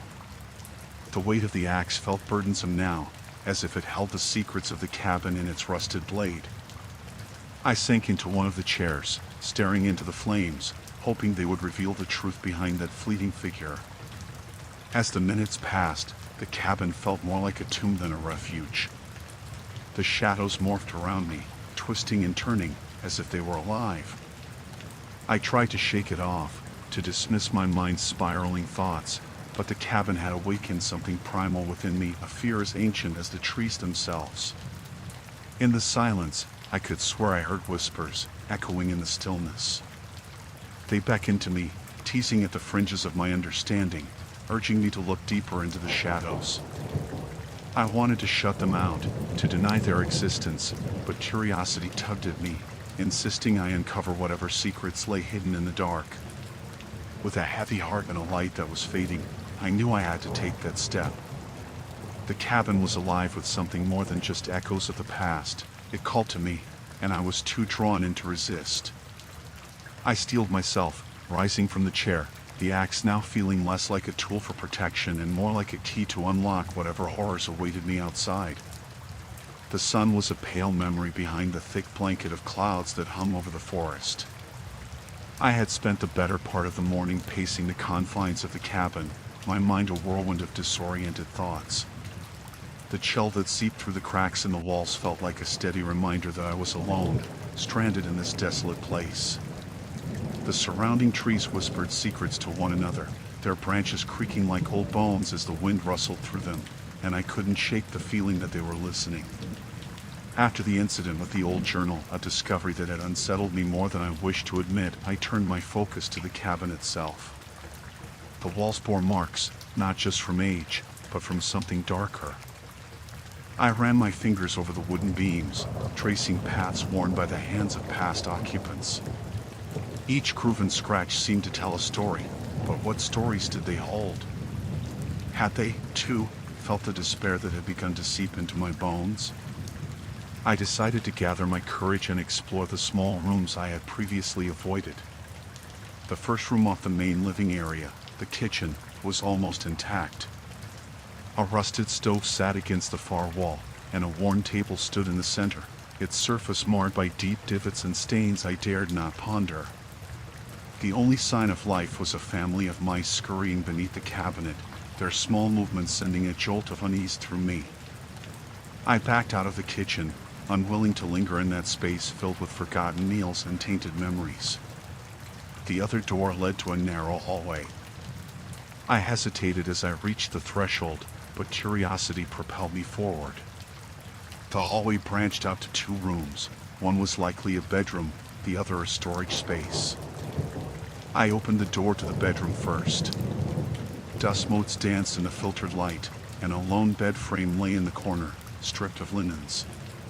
The mattress had long since succumbed to decay, sagging in on itself like a forgotten promise. My heart raced as I stepped inside, acutely aware of the unsettling quiet that enveloped me. A small trunk rested at the foot of the bed, its latch rusted shut. Despite my fear, I knelt before it, feeling an inexplicable urge to uncover whatever lay within. With a deep breath, I fumbled with the latch until it finally clicked open. The lid creaked as I lifted it, revealing a collection of brittle letters and tattered photographs, their edges curled and faded. I picked one up, recognizing the faces, smiling, tear-free. Yet the dim light in the cabin cast a shadow over them, amplifying the eeriness of their expressions. I felt an overwhelming urge to look away, as though the photographs possessed a dark energy that threatened to ensnare me. Outside, a gust of wind howled, prompting me to slam the trunk shut. I was losing my nerve. With shaking hands, I turned to leave the bedroom, but as I did, I noticed a figure pass by the cracked window. My breath hitched in my throat. I froze, straining to catch another glimpse. The woods were supposed to be empty, right? My thoughts raced with possibilities. Had someone followed me? The remnants of past visitors? Or was it something far more sinister? I crept back to the window, heart pounding against my ribs, and peered through the grime-streaked glass. No one was there. Just trees, their twisted branches reaching out like ghostly fingers. I chided myself for being jumpy and brushed it off as a trick of the eye. Yet a sense of dread coiled tight within me, settling heavily in my stomach. I returned to the main room, desperate for clarity. The feeling of being watched clung to me, and an oppressive silence filled the cabin like an unwelcome guest. I was about to sit down when a loud thud echoed from the direction of the hallway. I jumped, adrenaline surging through me. "Hello?" I called out, my voice trembling. No response. Just the rustling of leaves outside and the creaking of the cabin settling deeper into the earth. I felt drawn back to the hallway, a magnetic pull urging me to uncover the source of the noise. I tread carefully, half expecting another sound to ring out. The anticipation thickened the air around me, and I could almost taste the fear. As I reached the end of the hallway, I discovered the storage room door slightly ajar. I had not noticed it before. My heart sank. I pushed the door open, the hinges protesting loudly, and was met by darkness. I fumbled for a light switch that wasn't there, switching on my phone flashlight instead. The beam cut through the blackness, illuminating shelves lined with old tools, jars filled with murky substances, and a large, dusty mirror leaning against the far wall. In an attempt to steady my nerves, I laughed softly, but the sound felt foreign in the suffocating silence. I stepped further inside, the floorboards creaking under my weight. As my light flickered across the room, I caught sight of a dark shape against the mirror's surface. I squinted, my breath hitching again. The mirror was clouded, but I could make out something moving behind me, or was it inside the reflection? Perhaps. Before I could analyze it further, the flashlight flickered and died, plunging me into darkness. Panic surged through me as I fumbled for my phone. When I turned it back on, the light returned, but it felt weaker now, trembling as my fingers shook. The shape was gone.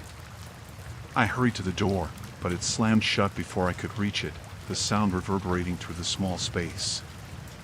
I was trapped. The moon hung high in the sky, a waning crescent that struggled to push through the thick layer of clouds. I sat on the rickety porch of the cabin, the wood creaking beneath my weight as I stared into the blackness of the woods that surrounded me. The night felt heavier, oppressive, as though the trees were closing in, whispering secrets I couldn't grasp. I had not seen Steve and Emily since the incident. After they ventured out to gather firewood, a gnawing fear settled in my stomach. Hours had slipped away, the chill of the night creeping into my bones. I should have gone looking for them, but I felt rooted to the porch, a mix of dread and paralyzing uncertainty keeping me still. Every snap of a twig sent a shiver racing down my spine, a reminder that something was wrong, deeply wrong. The pale light from the cabin flickered, casting erratic shadows across the porch. I brushed a hand through my hair, feeling the sticky perspiration on my forehead. I thought of the strange noises I had heard earlier, the rustling that had set my heart racing. It had sounded like an animal at first, but there was something else layered within those sounds, something almost human. I had dismissed the thought as panic, but now it echoed in my mind, taunting me. I took a deep breath, adrenaline coursing through me. I could no longer sit idly by. I stepped into the cabin, the thick air swirling around me as I grabbed the flashlight from the dining table. The beam flickered as I switched it on, illuminating the dust motes dancing in the air. I focused on the door that led to the darkened woods. It felt like a portal to another world, one I was reluctant to enter. "Come on, guys," I muttered under my breath, though I didn't expect a response. The silence felt slow, suffocating, wrapping around me like a thick fog. I gripped the flashlight tightly, feeling the cold metal against my palm, and stepped outside. The crunch of leaves beneath my feet echoed too loudly in my ears. I walked cautiously, listening intently for any signs of life beyond my own. Shadows loomed, stretching and shifting as the beam of light swept across the underbrush. I called out their names, my voice trembling as it echoed into the night. Steve. Emily. Each syllable felt heavy, as if the woods were swallowing them before they reached their intended ears. The further I ventured, the more the trees seemed to close in. It was as if they had a life of their own, twisting and curling, hiding whatever lay in their depths. I recalled the local lore, the warnings about the woods. Tales of those who had gone in and never returned. I pushed those thoughts aside, forcing myself to concentrate. I had to find them. They had to be okay. A sudden rustle to my left made me freeze. I turned the flashlight, heart pounding, illuminating a patch of brush. A rabbit darted away, and I sighed in relief. But as I resumed my search, the feeling of being watched returned, prickling my skin. I hurried on, desperation clawing at my throat. I arrived at the clearing, the place where Steve and Emily had gathered would before. It was eerily quiet, a stark contrast to the cacophony of sounds I had grown accustomed to in the cabin. I scanned the area, looking for any sign of them, but all I found were the remains of the twigs they had gathered, haphazardly strewn about. Guys. My voice cracked, the words swallowed by the stillness. I felt the hollow ache in my chest deepen. They were supposed to be here. They couldn't just vanish. I stepped further into the clearing, and then I saw it, a dark shape at the edge of the trees. I froze, heart racing, breath coming in quick bursts. Could it be them? No, it didn't move like a person. It crouched low, blending into the shadows. I squinted, trying to make sense of the silhouette. It stirred slightly, and a chill gripped my spine. There was something profoundly wrong about its shape, as if nature itself had twisted into a grotesque parody of life. With trembling hands, I raised the flashlight, illuminating the figure. My breath caught in my throat. It was not Steve or Emily. Instead, it was a creature long-limbed, with skin that glistened in the faint light. Its eyes glowed, reflecting the beam like two burning coals. I stumbled backward, fear paralyzing me. The creature tilted its head, a mocking gesture that made my stomach churn. It opened its mouth, revealing rows of sharp teeth that seemed to stretch too wide for its face. A low growl rumbled from its throat, an unnatural sound that resonated deep within me. I turned to flee, adrenaline surging through my veins. As I sprinted back toward the cabin, the woods came alive around me, the rustle of branches, the snap of twigs underfoot. I could feel it behind me, the sound of its movements fluid and predatory. Panic surged, and I pushed myself harder, fear propelling me forward. The cabin came into view, a beacon of safety against the darkness. I reached the door and slammed it shut, locking it with shaking hands. I leaned against it, gasping for air, my mind racing. The glowing eyes haunted my thoughts, and I felt an overwhelming sense of dread wash over me. They had gone into the woods, but now I was utterly alone, and whatever had taken them was still out there, lurking in the shadows, waiting for its next opportunity.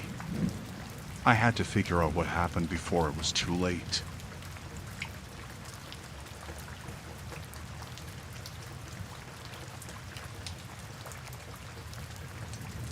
Story 5, Reflections of the Unseen. I had always been uneasy around mirrors, ever since I was a child. My mother insisted it was just an irrational fear, a trick of the mind fueled by too many horror movies. But I knew, in some deep, primal sense, that there was something more to it. I would stand before the glass, half expecting the reflection to twist and warp into something sinister, something that lurked just beneath the surface. But as I became older, I pushed those thoughts aside, reminding myself that the fears of youth were meant to fade. It was late afternoon when I returned to my childhood home after my father passed away.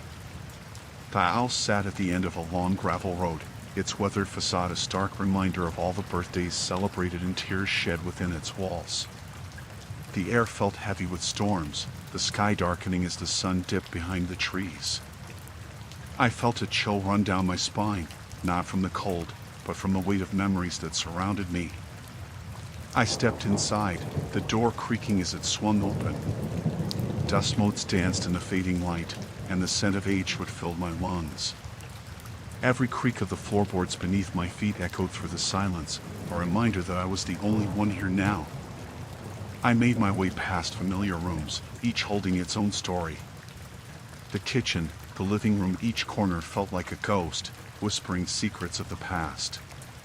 It was when I stumbled upon the old family mirror in the hallway that my unease returned full force. It stood tall and imposing, the frame intricately carved with swirling designs that seemed to come alive in the dim light. I had always disliked that mirror. It was a gift from my grandmother, and as a child, I had sworn it was cursed. Even now, I felt a magnetic pull towards it, a combination of dread and curiosity. I forced myself to meet its surface, watching as my reflection stared back at me, pale and hollow-eyed. I tried to focus on my features, to anchor myself in reality, but the mirror began to ripple, like the surface of a disturbed pond. I blinked, and for a brief moment, I thought I saw something behind me, a fleeting shadow, perhaps. I turned quickly, but the hallway was empty, as it had been moments before. Shaking my head, I told myself I was being ridiculous. I leaned closer, inspecting the edges of the mirror frame, searching for a crack or a flaw in the glass. Nothing seemed out of place. The mirror was simply an object, a reflection of my own fears, nothing more. But as the evening wore on, that sense of calm began to erode, leaving only a gnawing anxiety in its wake. After settling into my old room, I sat on the bed, the weight of the day finally catching up to me. I tried to shake the feeling of being watched, but I couldn't escape it. I heard the mirror calling to me, its surface a slash of darkness in the room. The room grew colder, and I could have sworn I heard whispers, soft and unintelligible, curling around me like smoke. I could no longer resist. I stood and walked back to the mirror, drawn as if by an invisible thread. My heart raced in my chest as I reached out, fingers trembling before touching the cool glass. It felt alive, thrumming with energy that made the hair on my arms stand on end. I looked deeper, searching for clarity, for the truth buried beneath the surface. Suddenly, I saw it, the flicker of movement. Behind my reflection, a figure stood, obscured by shadows. I jerked back, gasping. My heart hammered in my chest, and my pulse quickened. But when I leaned closer, the figure was gone, replaced by nothing more than my own terrified reflection staring back, wide-eyed and gasping for breath. I backed away from the mirror, fear making my throat tight. I could hear my own heartbeat thumping in my ears, drowning out the whispers that seemed to echo from within the woodwork of the house. The room felt constricting, the walls pressing in. I stumbled backward, eyes locked on the mirror, half expecting the figure to reappear at any moment. It was then that I noticed something I had missed before, a crack running diagonally across the glass, thin yet deep, as though it held some dark secret within. I could feel the pull again, an invitation to explore what lay beyond the surface. I shook my head, dismissing the thought. I had to leave, had to get out of this room. But I was rooted to the spot, torn between the need to escape and an irrational curiosity that gnawed at my sanity. As night fell, the shadows in the room lengthened, the mirror dominating my view like a mouth waiting to consume me. I sensed that whatever had lurked behind the glass had not disappeared. It was merely biding its time. And the longer I stared, the more I felt reality slipping away, the line between the living and the trapped blurring. I don't remember what happened next, only a sense of impending danger. I turned to leave, but something stopped me. I could not shake the feeling that if I were to abandon the mirror now, it would somehow come for me, dragging me into the depths of its dark world. The air thickened, tense with the knowledge that something unholy awaited just beyond the reflection. As I stood there, trying to convince myself to run, I felt a chill creep up my spine, and the hairs on my neck stood on end. Something in the mirror shifted, something that was not my reflection, but something else entirely. And the whispers grew louder, echoing through my mind, chilling me to the bone. The air in my bedroom felt thick and suffocating, as if the shadows had manifested into something tangible. I could hardly breathe as I stared at the mirror across the room, the one I had avoided since that night. Just a week ago, it had been a simple reflection of my room, a benign surface that offered nothing but an image of my tired face. Now it was a door to something far more sinister. After that unsettling encounter, I had barricaded my mind against the mirror's whispers, but at night, sleep eluded me. I had tried to convince myself that it was just a trick of the light, that the fleeting shadow I had seen was merely my imagination playing tricks on me. Yet, each time I glanced at the mirror, it felt like something was watching, lurking just out of sight, eager to break through the glass. The morning sun filtered through the curtains, casting a warm glow that made my room feel almost normal. I took a deep breath and stood, ready to confront my fears. I would not allow whatever malevolence had stirred to dictate my life. I would face it. As I approached the mirror, every step sent jolts of dread racing through my body. I felt intensely aware of every creak of the floorboards beneath my weight, each sound amplified in the thick silence. The mirror loomed larger than ever, its surface gleaming invitingly yet ominously at the same time. I reached out, my fingertips brushing against the cool frame. It felt heavy, as though it were pressing down on me, urging me to retreat, but I clenched my jaw and pressed on. I stared into my own eyes, searching for something familiar, something comforting amidst the growing terror. My reflection was warped, the edges of my image rippling like the surface of a disturbed pond. "You're just tired," I muttered to myself, breaking the silence. My voice sounded hollow, swallowed by the oppressive air. I stepped closer, my heart racing, half expecting to see something shift behind me in the reflection. Instead, there was only me, my disheveled hair and weary gaze. But then, just at the edge of my vision, I caught a flicker. A shadow darted behind me, something that didn't belong. I spun around, but my room was empty. I turned back to the mirror, my breath hitching in my throat. The shadow lingered in the glass, dark and shifting, a palpable entity that seemed to smile back at me. Panic surged through me. I stumbled back, tripping over the edge of the bed. My reflection grinned, a sick parody of my own horrified expression, and I whipped my head to the side again, heart hammering like an echoing drum. There was nothing. Just my disarrayed room and the grainy light spilling through the window. I waited, heart racing, listening to the familiar creaks of the old house. The silence was deafening. I glanced back at the mirror. My reflection appeared unchanged, yet the air felt charged, as though an unseen force was coiling tighter around me. I could feel its weight pressing down on my chest, urging me to dwell on what I had seen. I turned away, shaking my head like a child attempting to banish nightmares. I needed to keep my mind clear, to focus on anything that would ground me in reality.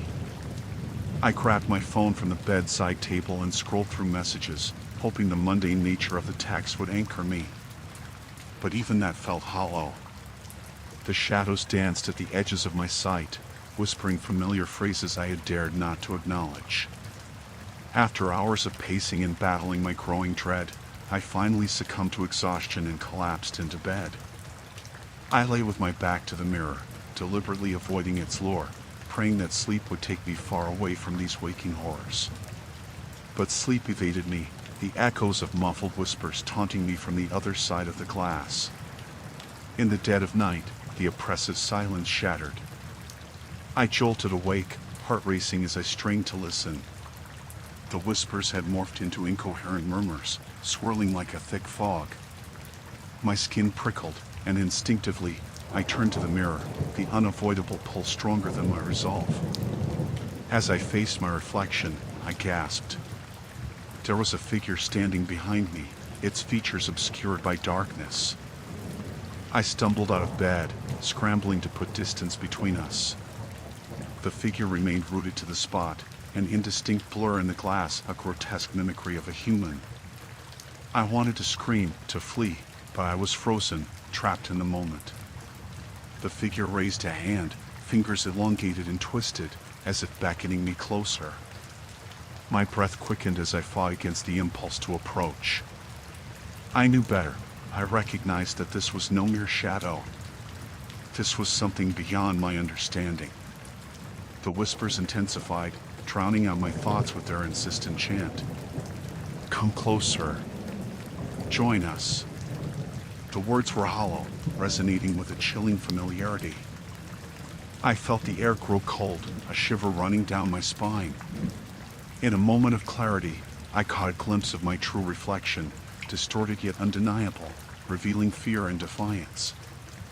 I remembered the stories of those who had been consumed by their reflections, who had vanished without a trace, drawn in by the allure of what lay beyond the glass. With a surge of adrenaline, I turned away, breaking the spell. I ran from the room, my pulse pounding in my ears as I fled the grasp of the mirror. Yet, even as I fled, a lingering sense of dread remained. I could feel it watching, waiting for the moment I would falter, the moment I would return. I pressed my back against the wall of the hallway, breathless and trembling, determined not to let the darkness creep back into my life. But I knew, deep down, that the mirror would not let me go easily. It had awakened something inside me, and I could feel it in the cold tendrils wrapping around my heart, a promise that this was far from over. The following morning, I awoke in a haze, every nerve ending tingling with a sensation I had never known before. My dreams had been punctuated by visions of that mirror, its surface swirling with darkness, and I recalled the phantom fingers that had grazed my skin, so cold and demanding. Though the daylight bathed my room in a warm glow, I could still feel the chill of the night clinging to me like fog, thick and suffocating. I tried to shake off the remnants of my unease, telling myself that it had been just a dream, an echo of the strange events from the previous day. As I dressed, I caught sight of myself in the bathroom mirror, my reflection unnervingly clear, but the shadows behind it seemed to twist and shimmer, as if something lurked just outside my line of sight. I turned away quickly, shoving the sensation deep down, but it had rooted itself in my mind like a weed before I could pull it out. Breakfast was a blur of coffee and toast, my thoughts entangled with the unsettling memory of the mirror in the attic. Despite my apprehension, I felt an inexplicable pull toward it. I had to know more, to confront whatever dark allure it possessed, the bewitching grasp it had on my psyche. I was alone in the house, my parents away for the weekend, leaving me with a restless silence that only amplified the shadows creeping in from the corners of my mind. After shoving my uneaten toast into the garbage, I made my way to the attic, the steps creaking beneath me in a slow, reluctant protest. The door creaked open, and dust motes danced in the sunlight filtering through a dirty window, but the real focus of my attention was the mirror, its surface glinting ominously. I approached it with hesitant steps, my heart racing as I reached out a hand to touch the glass. It was cool against my fingers, and as I pressed my palm flat against it, I felt a ripple, like a stone thrown into a lake. My breath caught in my throat as the ripple expanded, distorting my reflection into something otherworldly. My face twisted and morphed, every feature warped and exaggerated, a grotesque caricature that sent a chill racing down my spine. For a moment, I thought I saw another face behind mine, a face with sunken eyes and a malevolent grin. I stumbled back, shaking my head to dispel the vision, but it lingered on the edges of my mind, taunting me with its vivid detail. "Get a grip," I whispered to myself, frustration mingling with fear. "It's just a reflection." I stepped closer again, drawn as if by invisible strings, and leaned in to peer deeper into the glossy surface. It was then that I noticed something moving, a flicker of motion that didn't belong to me. My reflection smiled back, even as my own lips remained firmly shut. A thrill of terror coursed through me, and I recoiled, nearly losing my balance. What was happening? The mirror wasn't just reflecting me, it was alive.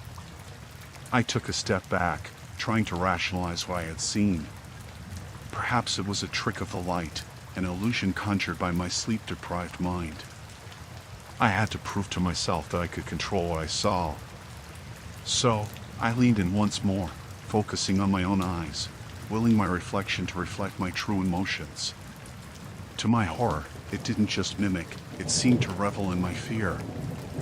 I turned away, heart pounding, and hurried down the attic steps, but the echo of my reflection's malevolence clung to me. I needed to escape, to break free from the grasp of the mirror's thrall. But I could still feel its pull, like a siren calling me back. The day dragged on, filled with mundane tasks that suddenly seemed trivial in the face of my discovery. Yet, I couldn't shake the haunting thought of that mirror. I tried to occupy myself with homework and music, but found my mind drifting back to the attic. The more I fought against it, the stronger the compulsion grew. As the sun dipped below the horizon, casting long shadows through the windows, I finally succumbed to the magnetic force of the attic.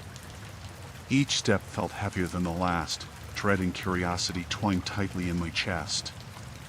I reached for the door, hesitating for a moment before pushing it open. The attic seemed darker now, the air heavy with an unsettling anticipation. I crept toward the mirror, its surface gleaming malevolently in the low light. My reflection stared back, unnervingly awaiting my arrival. I took a deep breath and leaned in for a closer look, heart racing. The moment my eyes locked onto my reflection, an electric jolt surged through me. It wasn't merely an echo of my image, it was a doorway. A boundary to something else, something dark and insatiable.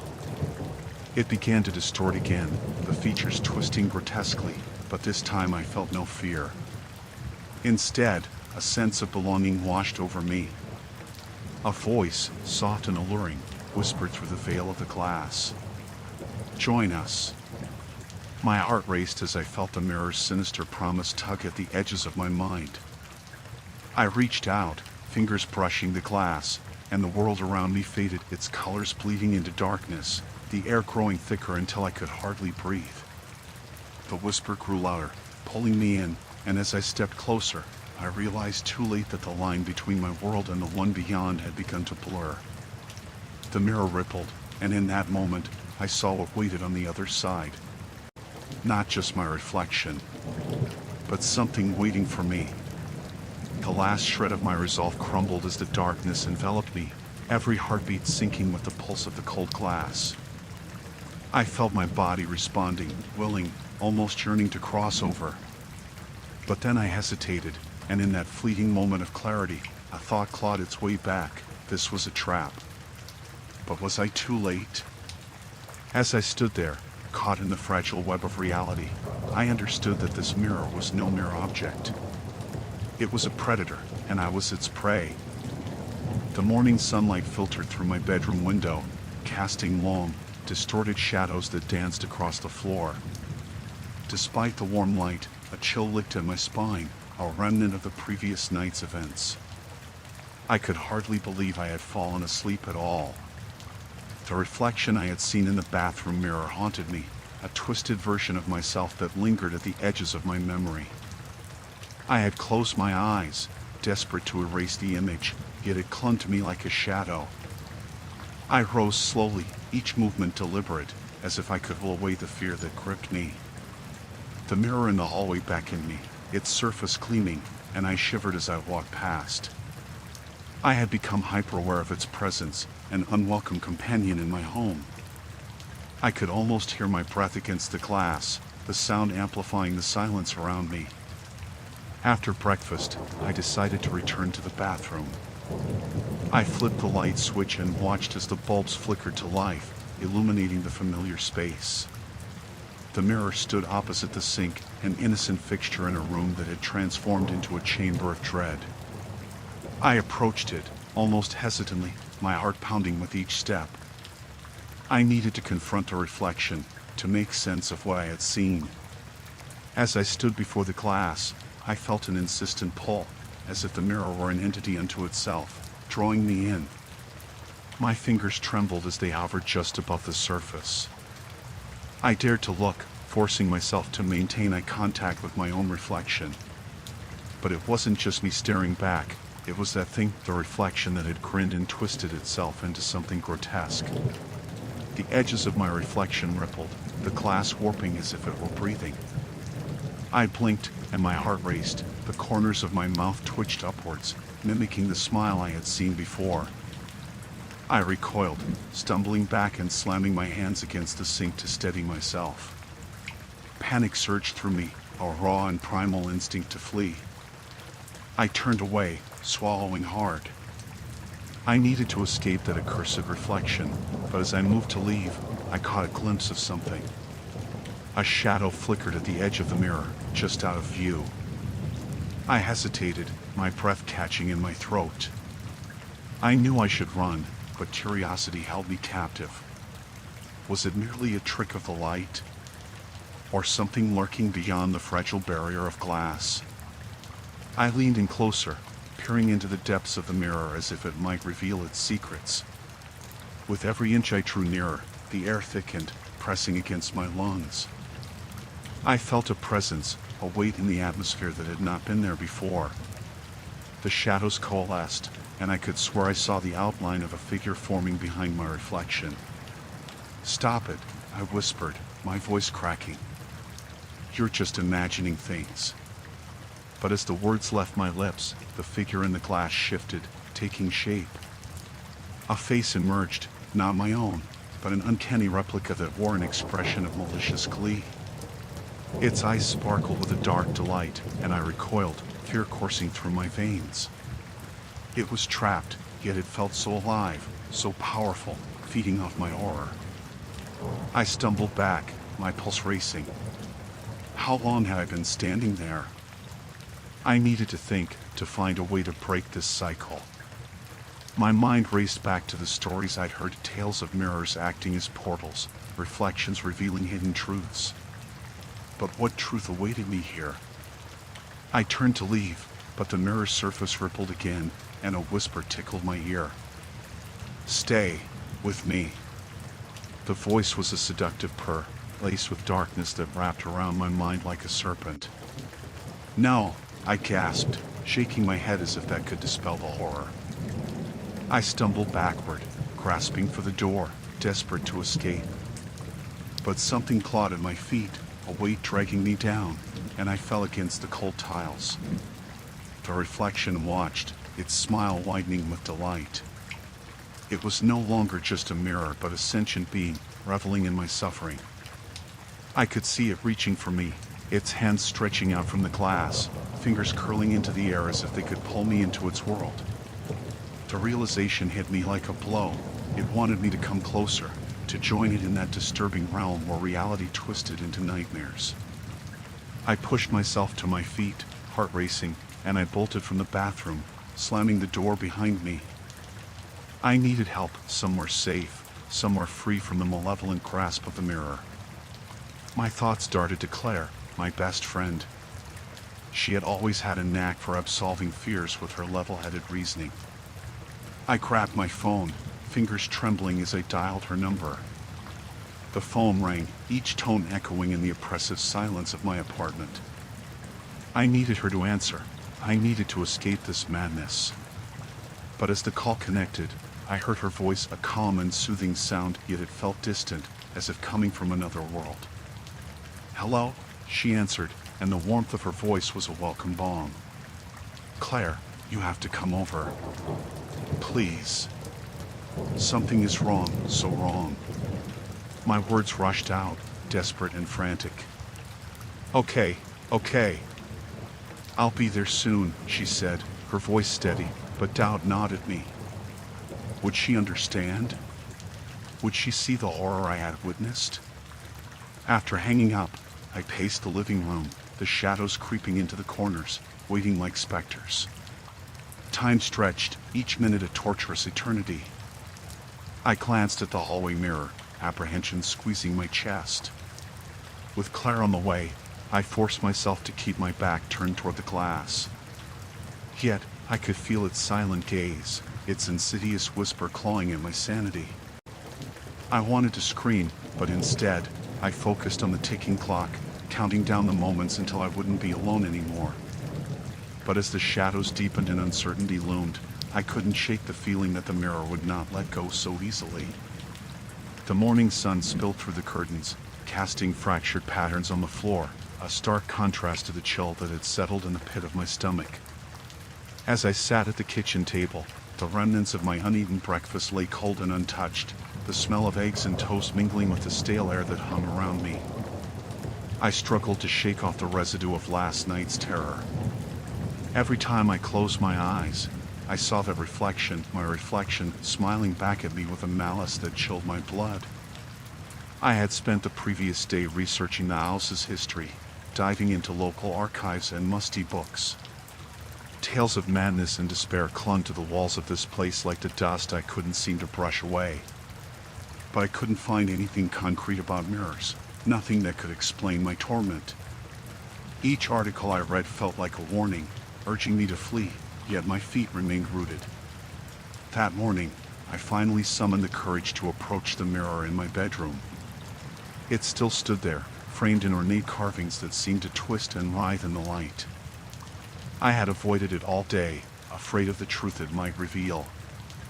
I understood that this terror was born of me, a reflection of my own fears and guilt. But I had to confront it. I needed to understand why the image within it had spoken to me in that sinister way. I walked gingerly toward the mirror, the floor creaking beneath my hesitant steps. As I caught my reflection, I was struck by the clarity of my features, yet there was an unsettling quality that made my heart pound.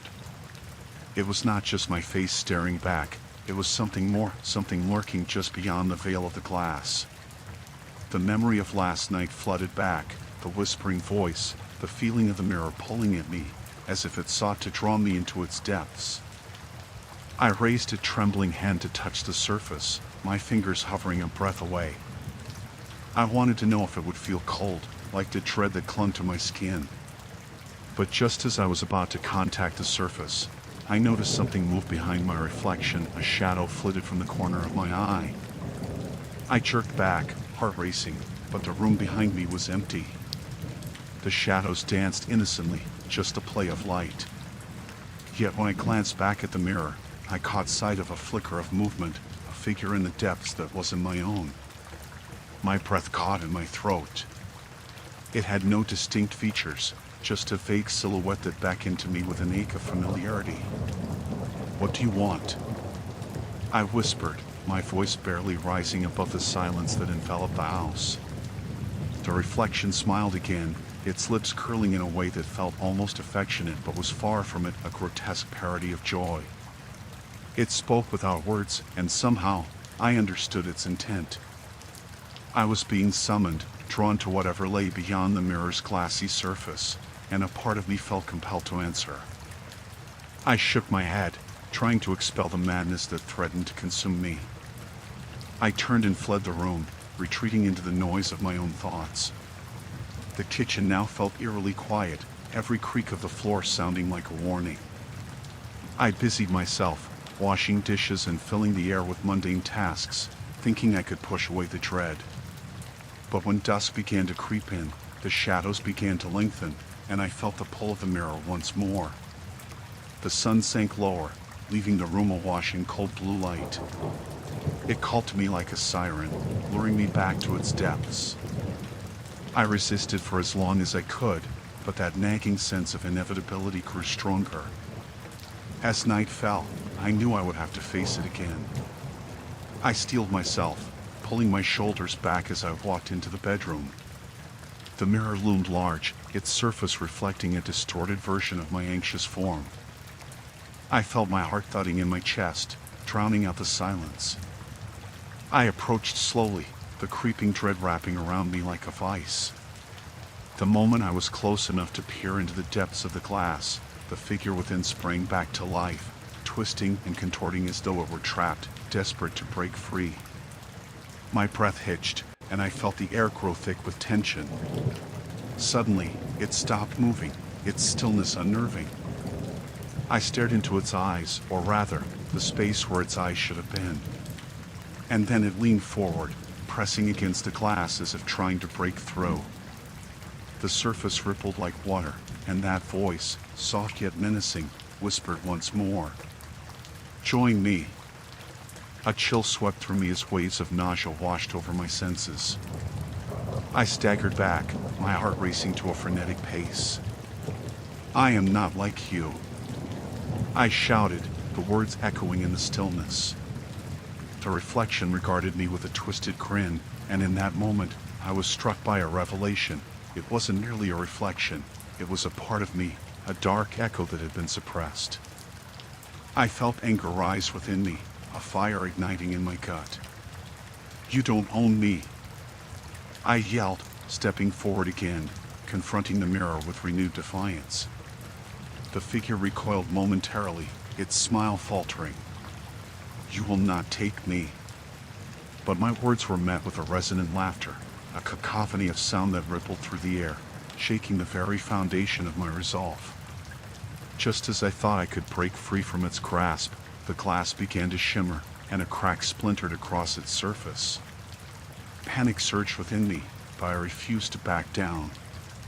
And then, with a ferocity I didn't know I possessed, I lunged forward, hands striking the mirror as I felt the cold glass give way beneath my palms. I was ready to break the cycle of horror, ready to resist my own reflection and the darkness that threatened to consume me. But as I pressed against it, the glass felt warmer, and for a fleeting moment, I couldn't tell which side of the mirror I truly belonged to.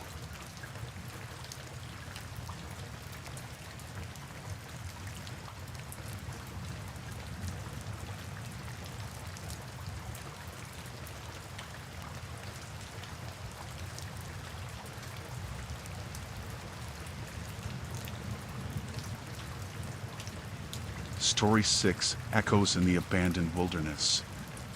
The wind howled through the trees that bordered the forest, a constant reminder of the storm brewing in the distance. I leaned against the dashboard of the command van, staring out at the darkening sky. The radio crackled with the voices of the volunteers, all of us caught in a shared sense of desperation. Days had passed since Sarah went missing, and our search had turned from hopeful to distressing. She had been hiking alone, or so we thought. The reports had trickled in hiking trails, alas no location marked by a photo of her in the woods, a sun-drenched smile that seemed worlds away now. I felt the weight of my own guilt pressing down as I recalled the last conversation I had with her. She had seemed so carefree, dreams of escaping into the wilderness for a weekend of solitude, something I had tried to discourage. My instincts had screamed against it, but I hadn't wanted to sound controlling. The door opened, and Jim, our team leader, stepped inside, shaking rain from his gear. He looked older than his years, his face drawn tight with worry. "We're heading back to the ridge before the storm hits," he said, his voice steady but tinged with urgency. We picked up a signal on the tracker she was wearing. My heart raced at the news. The tracker had been our beacon of hope amidst the growing despair. "Where?" I asked, my hands instinctively clenching into fists. "About 2 miles in, near the old logging road. But it's glitchy, fluctuating. We'll have to move quickly." I nodded, fighting the instinct to hesitate. The woods were unforgiving, and the last thing we needed was to be caught in a storm while chasing a fading signal.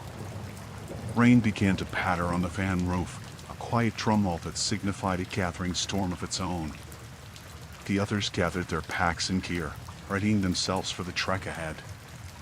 I joined them, my heart a mix of hope and dread. As we stepped into the woods, the trees loomed tall and dark, the foliage whispering secrets I couldn't decipher. The path was slick with rain but felt familiar underfoot, memories of childhood hikes flooding back.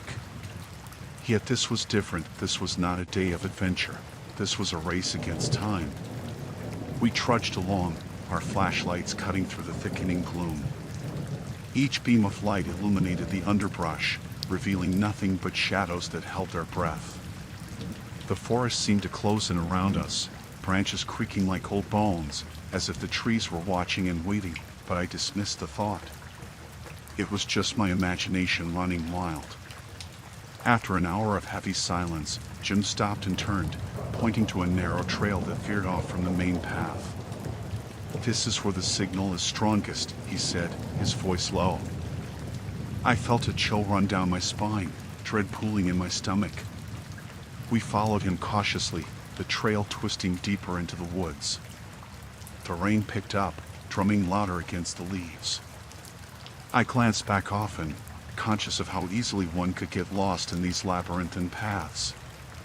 The air changed, it thickened, charged with something I couldn't name. Fear, perhaps. Suddenly, we heard it, a voice carried by the wind, faint yet eerie. It was calling, a desperate sound that sent shivers racing across my skin. "Did you hear that?" I whispered, my breath catching in my throat. Jim nodded, his expression grim. He raised his flashlight, the beam wavering as he searched for the source. "Sarah," he called out, his voice echoing through the trees. For a moment, there was nothing but silence, the kind that deepens the shadows. Then the voice came again, sharper this time, insistent. "Help. I'm here. Please." My heart raced as I recognized the frantic tone. It was unmistakably Sarah's. We exchanged glances, a mix of hope and apprehension electrifying the air. "This way," I shouted, pushing forward against the instinct to retreat. We stumbled through the underbrush, branches clawing our jackets as we hurried toward the sound. The forest grew denser, shadows coiling around us. The rain turned to a steady downpour, soaking us in moments. "Just ahead," I shouted, desperation tightening my throat. But as we broke through the last line of trees, the clearing opened up before us like a grave, silent and vast. In the center was an old hunting shack, its roof sagging, walls covered in moss. It felt wrong, like a pause in time, a place forgotten. "Sarah," Jim hollered, urgency in his voice. "Here." "I'm here," came the voice again, but it was muffled now, indistinct.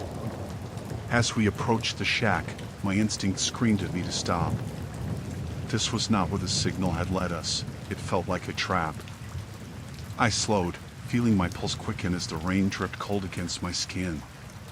Jim reached the door first, pushing it open with a creak that echoed like a warning. Inside, the air was stale, tinged with decay. A single beam of light from Jim's flashlight illuminated the dust motes swirling in the gloom. "Sarah," he called again, but the silence that answered was oppressive. "Over here."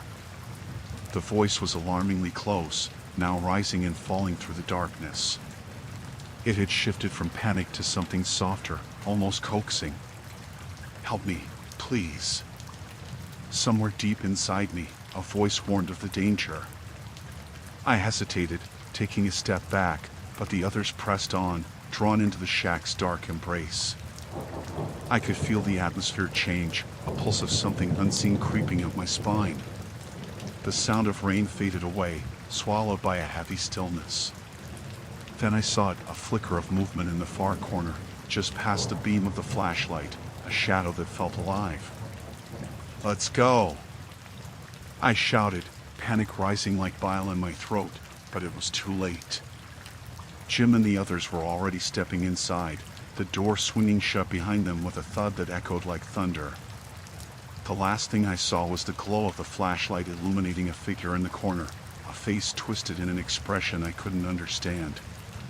And then the whispering returned, curling around me like fingers, dark and unrelenting. The air felt heavier the next day, pregnant with unease as I stood at the edge of the woods, where the trees loomed like silent sentinels.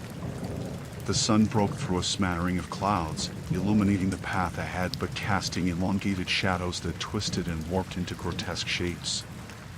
Every time I glanced toward the forest, I half expected to see Sarah step out from the underbrush, her eyes wide with relief and confusion, like a lost child returning home. But this was no children's tale. My phone buzzed in my pocket, tearing me from my spiraling thoughts. It was a message from Tom, the lead ranger. He wanted me to meet him at the station for an update. The urgency in his tone was intoxicating, a cocktail of hope and dread that churned in my stomach as I trudged back to my vehicle. The station was a hive of activity when I arrived. Maps were spread across tables, multiple radios squawked with fragmented communication, and rangers milled about, their faces drawn and weary. It felt like an operation out of a war film rather than a search for my sister. "Glad you made it," Tom said when he spotted me. The lines around his eyes were pronounced, darkening his expression with an unsettling gravity. "We've got more reports coming in." "You mean more sightings?" I asked, my heart racing as I clung to a thread of optimism.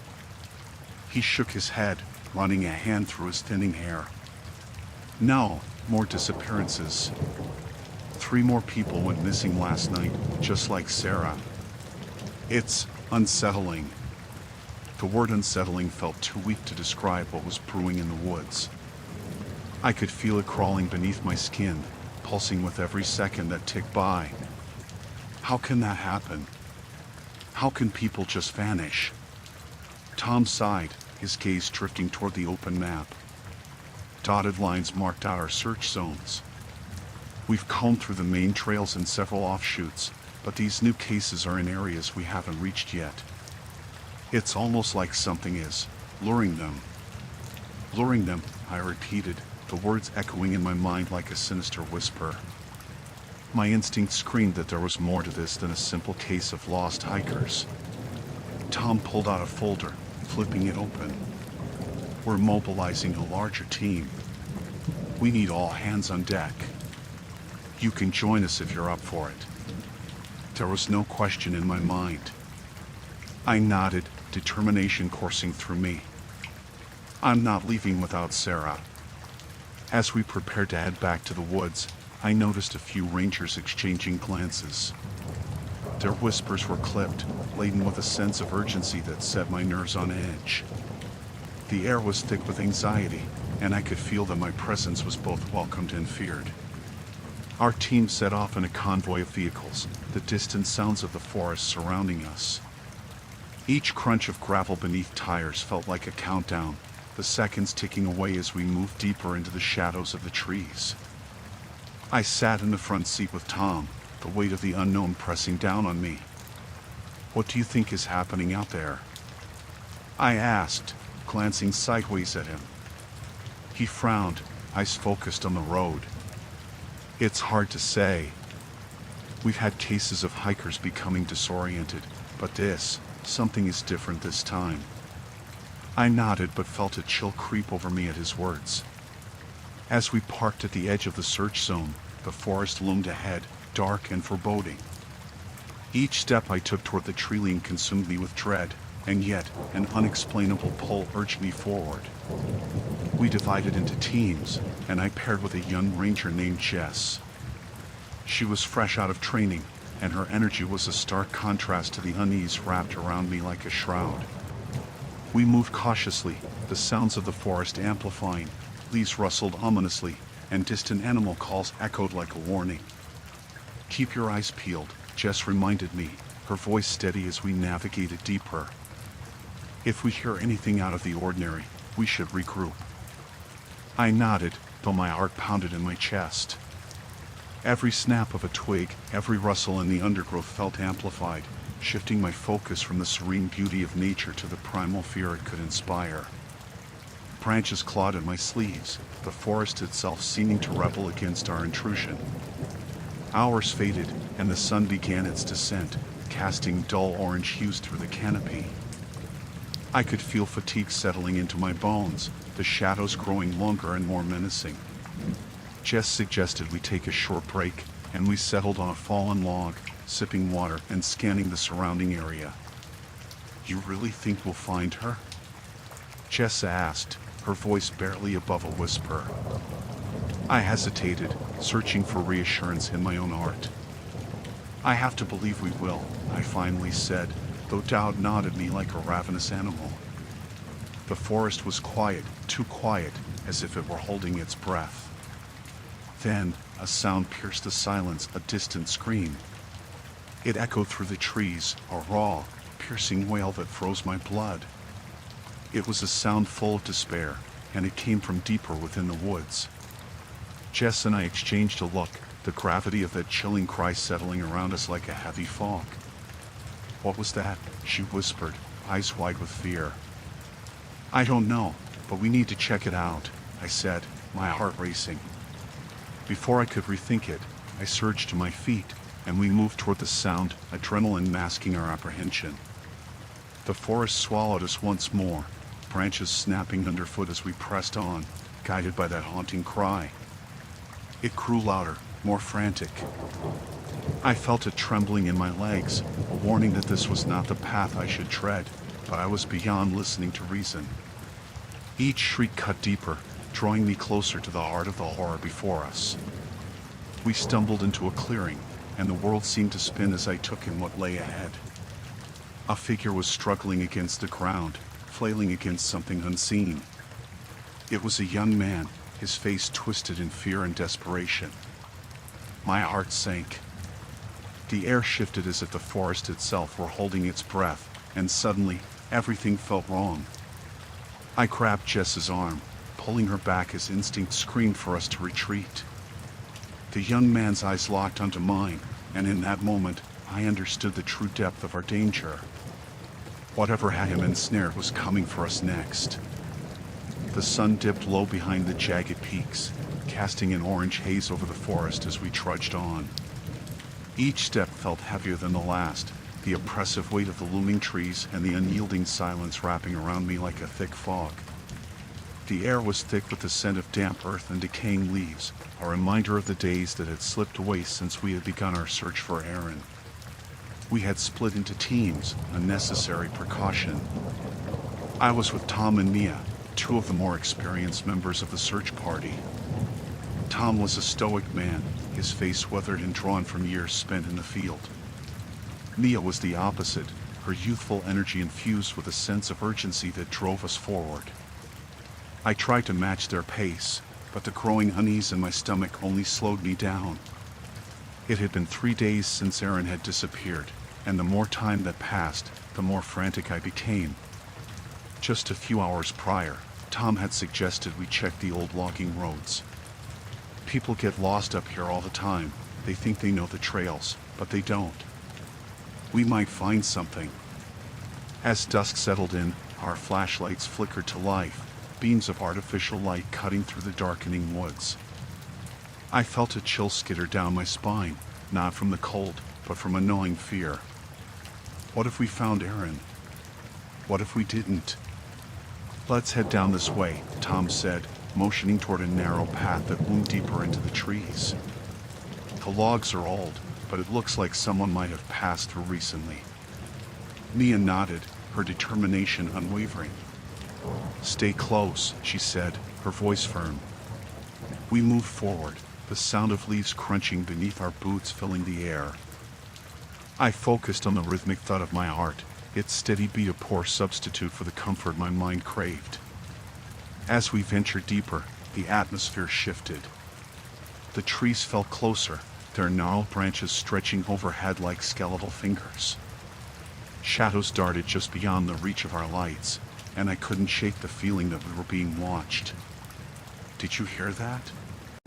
Mia suddenly whispered, halting in her tracks. Tom and I exchanged glances, the tension spiking between us. "Hear what?" I asked, straining to listen. A distant rustle echoed from beyond the trees, a sound so faint it could have been the wind, yet something in my gut warned me otherwise. "Let's keep moving," Tom urged, though his voice held an edge of uncertainty that hadn't been there before. We pressed on, curiosity mingling with dread as the path began to narrow. The trees loomed, their trunks thick and imposing, blotting out all but the faint glimmers of twilight. When we reached a clearing, we paused, taking stock of our surroundings. The clearing was eerily quiet. I scanned the area, my flashlight beam dancing across the ground. That's when I noticed something, a piece of clothing snagged on a thorny bush. I stepped closer, my heart racing. It was a tattered red shirt, unmistakably Aaron's. "Guys, over here," I called, and Tom and Mia rushed to my side. "What the hell?" Tom murmured, kneeling to examine the fabric. "This is hers." My stomach twisted at the implications. What does this mean? She was here. But where is she now? Mia looked around, her eyes wide with fear. "We need to keep looking. We have to find her." I nodded, the urgency fueling me. But as we turned to leave the clearing, a loud crack echoed through the woods, followed by an unnatural silence. My breath caught in my throat, and I froze, scanning our surroundings. What was that? Tom whispered, his voice barely audible. "Probably just a fallen branch," I suggested, though my heart raced. It came from that direction. Mia pointed toward the darkened trees. "Let's go check it out." As we ventured toward the sound, a sense of foreboding washed over me. The woods felt alive, teasing us with their secrets, and I could almost hear the whispers hidden among the branches. The shadows thickened, swallowing our light and stretching into an inky abyss. When we reached the source of the noise, the sight made my blood run cold.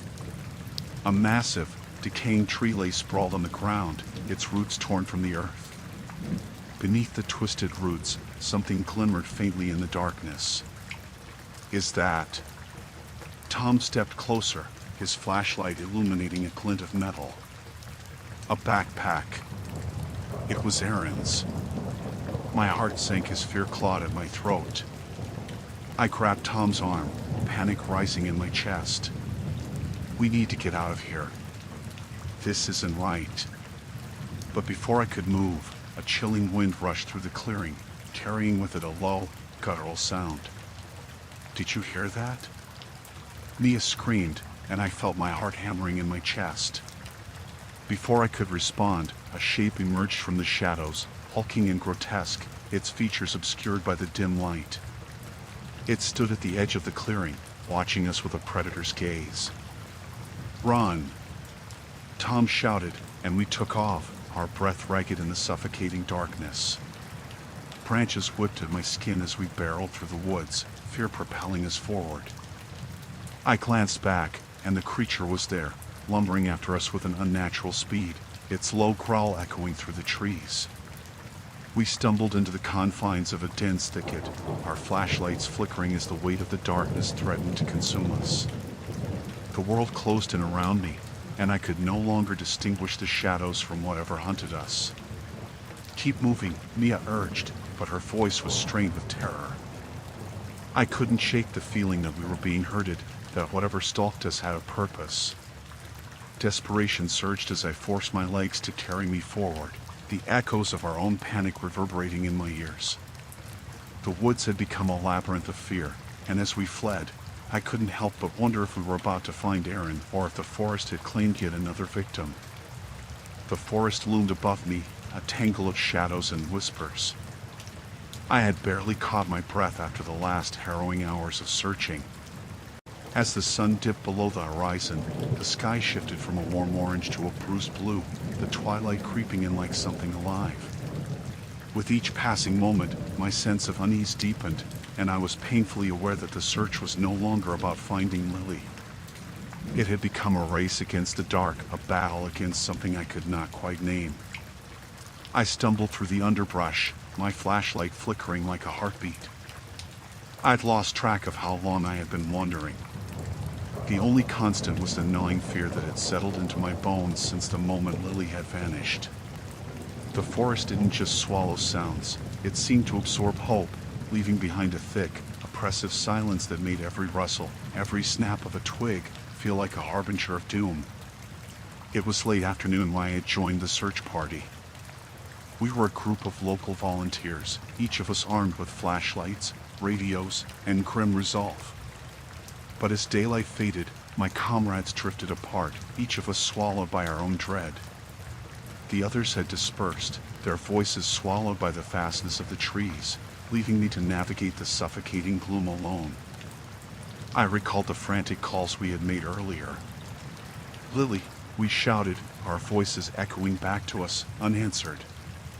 As shadows advanced, I felt the weight of those calls settling heavily in my chest. I couldn't shake the feeling that I was drawing closer to something sinister. Every instinct told me to turn back, but I had to know. I had to find her.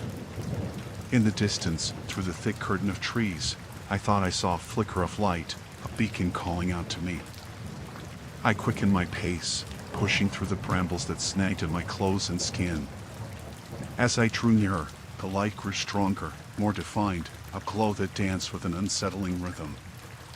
I hesitated, heart racing, every part of me screaming to retreat. But it was too late.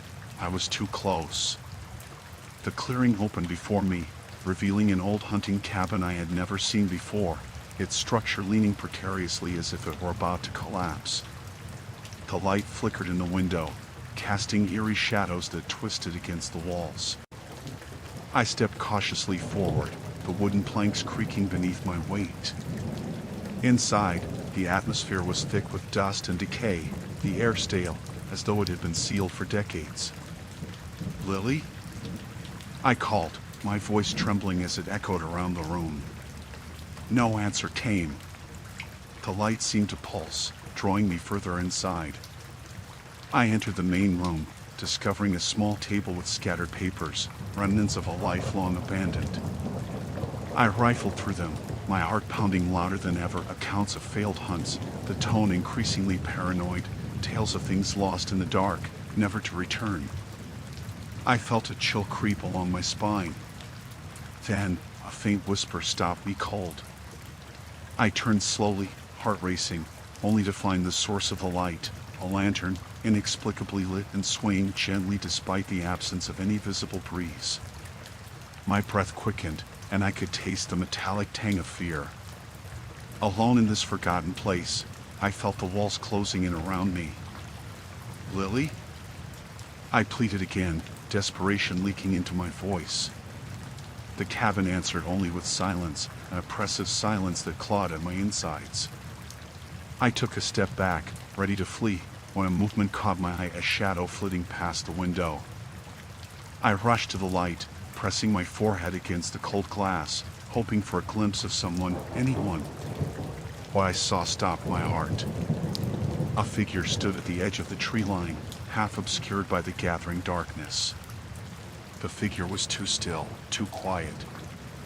I squinted, straining to see through the dimness. Was it a trick of the light? A figment of my mind unraveling under the weight of fear? I blinked, and it was gone. Panic surged through me. "Lily!" I screamed, the desperate cry tearing from my throat. I turned, bolting for the door, but something caught my eye, a scuff mark on the floor. My heart thudded loudly as I crouched down, brushing aside the dust. There was something etched into the wood. Worn but legible, it read, "Get out." My blood ran cold, and a chill slithered down my spine. I shot upright, ready to leave this cursed place, but the door slammed shut with a deafening bang. Trapped. My pulse raced as I pounded against the door, but it wouldn't yield. Behind me, The lantern flickered wildly, casting grotesque shadows that danced on the walls. A low growl rumbled from the corner of the room, and I turned slowly to face whatever horrors lay within. In the dim light, I saw them, eyes, dozens of them glittering in the darkness, fixated on me, each one reflecting a primal hunger. They were not human. They were not animal. They were a nightmare, drawn to me, drawn to my fear. I backed away, desperately searching for another way out, but the walls seemed to close in, trapping me with my own terror. The eyes continued to glow, and I felt the darkness encroaching, suffocating. In that moment, I realized that the forest had not just taken Lily. It had taken something else, a part of me, a part of anyone foolish enough to wander too far. I screamed again, a raw sound of desperation that echoed in the cabin, but the only response was the relentless growl, a sinister promise that the true nightmare was just beginning. The air in the forest felt heavier than it had the day before. I stood at the edge of the clearing where we had pitched our tents, scanning the thick trees for any sign of movement. The early morning sun struggled to penetrate the canopy above, casting elongated shadows that twisted and danced along the ground, adding to the unease bubbling in my stomach. I had volunteered for the search and rescue team not just for the thrill of it, but because I felt a deep sense of obligation to those who ventured into the wilderness, sometimes never to return. The missing hiker, a young woman named Lila, had been gone for nearly a week, and with each passing hour, hope dwindled like the waning daylight. As I tightened the laces of my sturdy boots, I heard the low murmur of voices behind me. I turned to see my fellow team members huddled together, their expressions grave. Mark, the team leader, gestured for silence as he reviewed our plan for the day. "We're splitting into groups," he said, his voice steady but clipped. "A few of us will head north along the riverbank. The rest will take the trail toward Owl's Peak, where the terrain has been known to shift. It's been too quiet for too long." I felt a chill slide down my spine, a premonition that something was terribly wrong. As I gathered my gear, I stole glances at the other team members.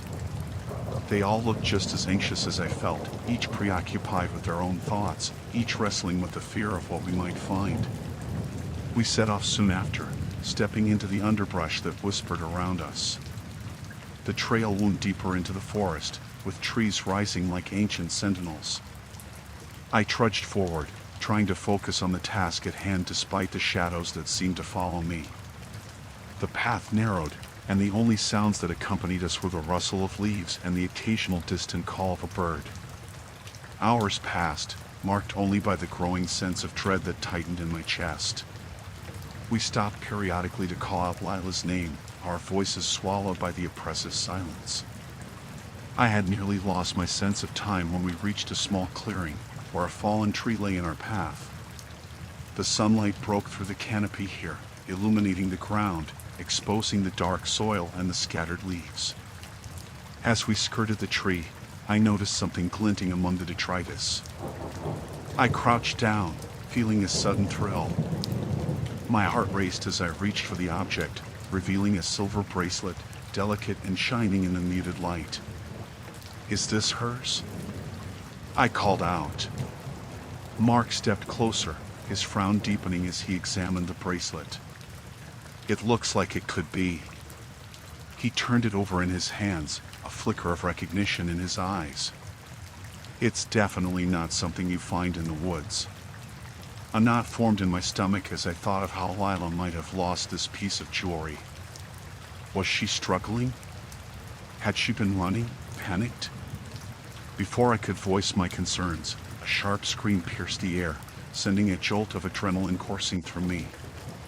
It came from the direction we had just come. A moment of hesitation hung in the air, and then instinct kicked in. We sprinted back toward the sound, pushing through the underbrush, branches slapping against our skin as we ran. When we arrived back at the fallen tree, my heart dropped. One of our team, Jenna, lay crumpled on the ground, her face pale and eyes wide with terror. She just vanished," Jenna gasped, her voice trembling. "One moment she was right next to me, And then... Who? I pressed, feeling the panic rise in my throat. Sarah. She was right there, and then she was gone. Tears streamed down Jenna's face as she glanced back toward the trees. Mark crouched beside Jenna, his expression shifting from concern to determination. We need to find her, now. Everyone, spread out, call her name. We fanned out, voices echoing through the trees, but the forest swallowed our cries. I felt the air grow colder, as if the forest itself conspired against us. I forced myself to stay calm, focusing on the sound of my own voice, calling for Sarah, hoping to hear a reply that might never come. Minutes passed like hours, and with each new call, our hope faded further into despair. I retraced our steps, each rustle in the underbrush making my heart race. The woods had grown oppressive, the shadows darker, and I couldn't shake the feeling that something was watching us. Suddenly, I heard it, a faint whisper, carried by the wind. It was a voice, soft and ethereal, calling out a name. Help me. I turned, straining to listen, to locate the source. My breath quickened as I caught movement out of the corner of my eye. I stepped cautiously toward the sound, heart pounding. As I rounded a thick tree trunk, I stumbled upon an old campsite, far more decrepit than any I had seen. Torn tents sagged under the weight of tangled vines, and the ground was littered with debris. My instinct screamed for me to turn back, but I was compelled to search. And then I saw her. A figure crouched near the remains of a campfire, her back turned toward me. I approached slowly, every nerve end alive with dread. Sarah? I whispered. She turned to me, and my blood ran cold. Her face was gaunt and her eyes were wide with fear. Get away from here, she rasped, her voice barely a whisper. It won't let you leave.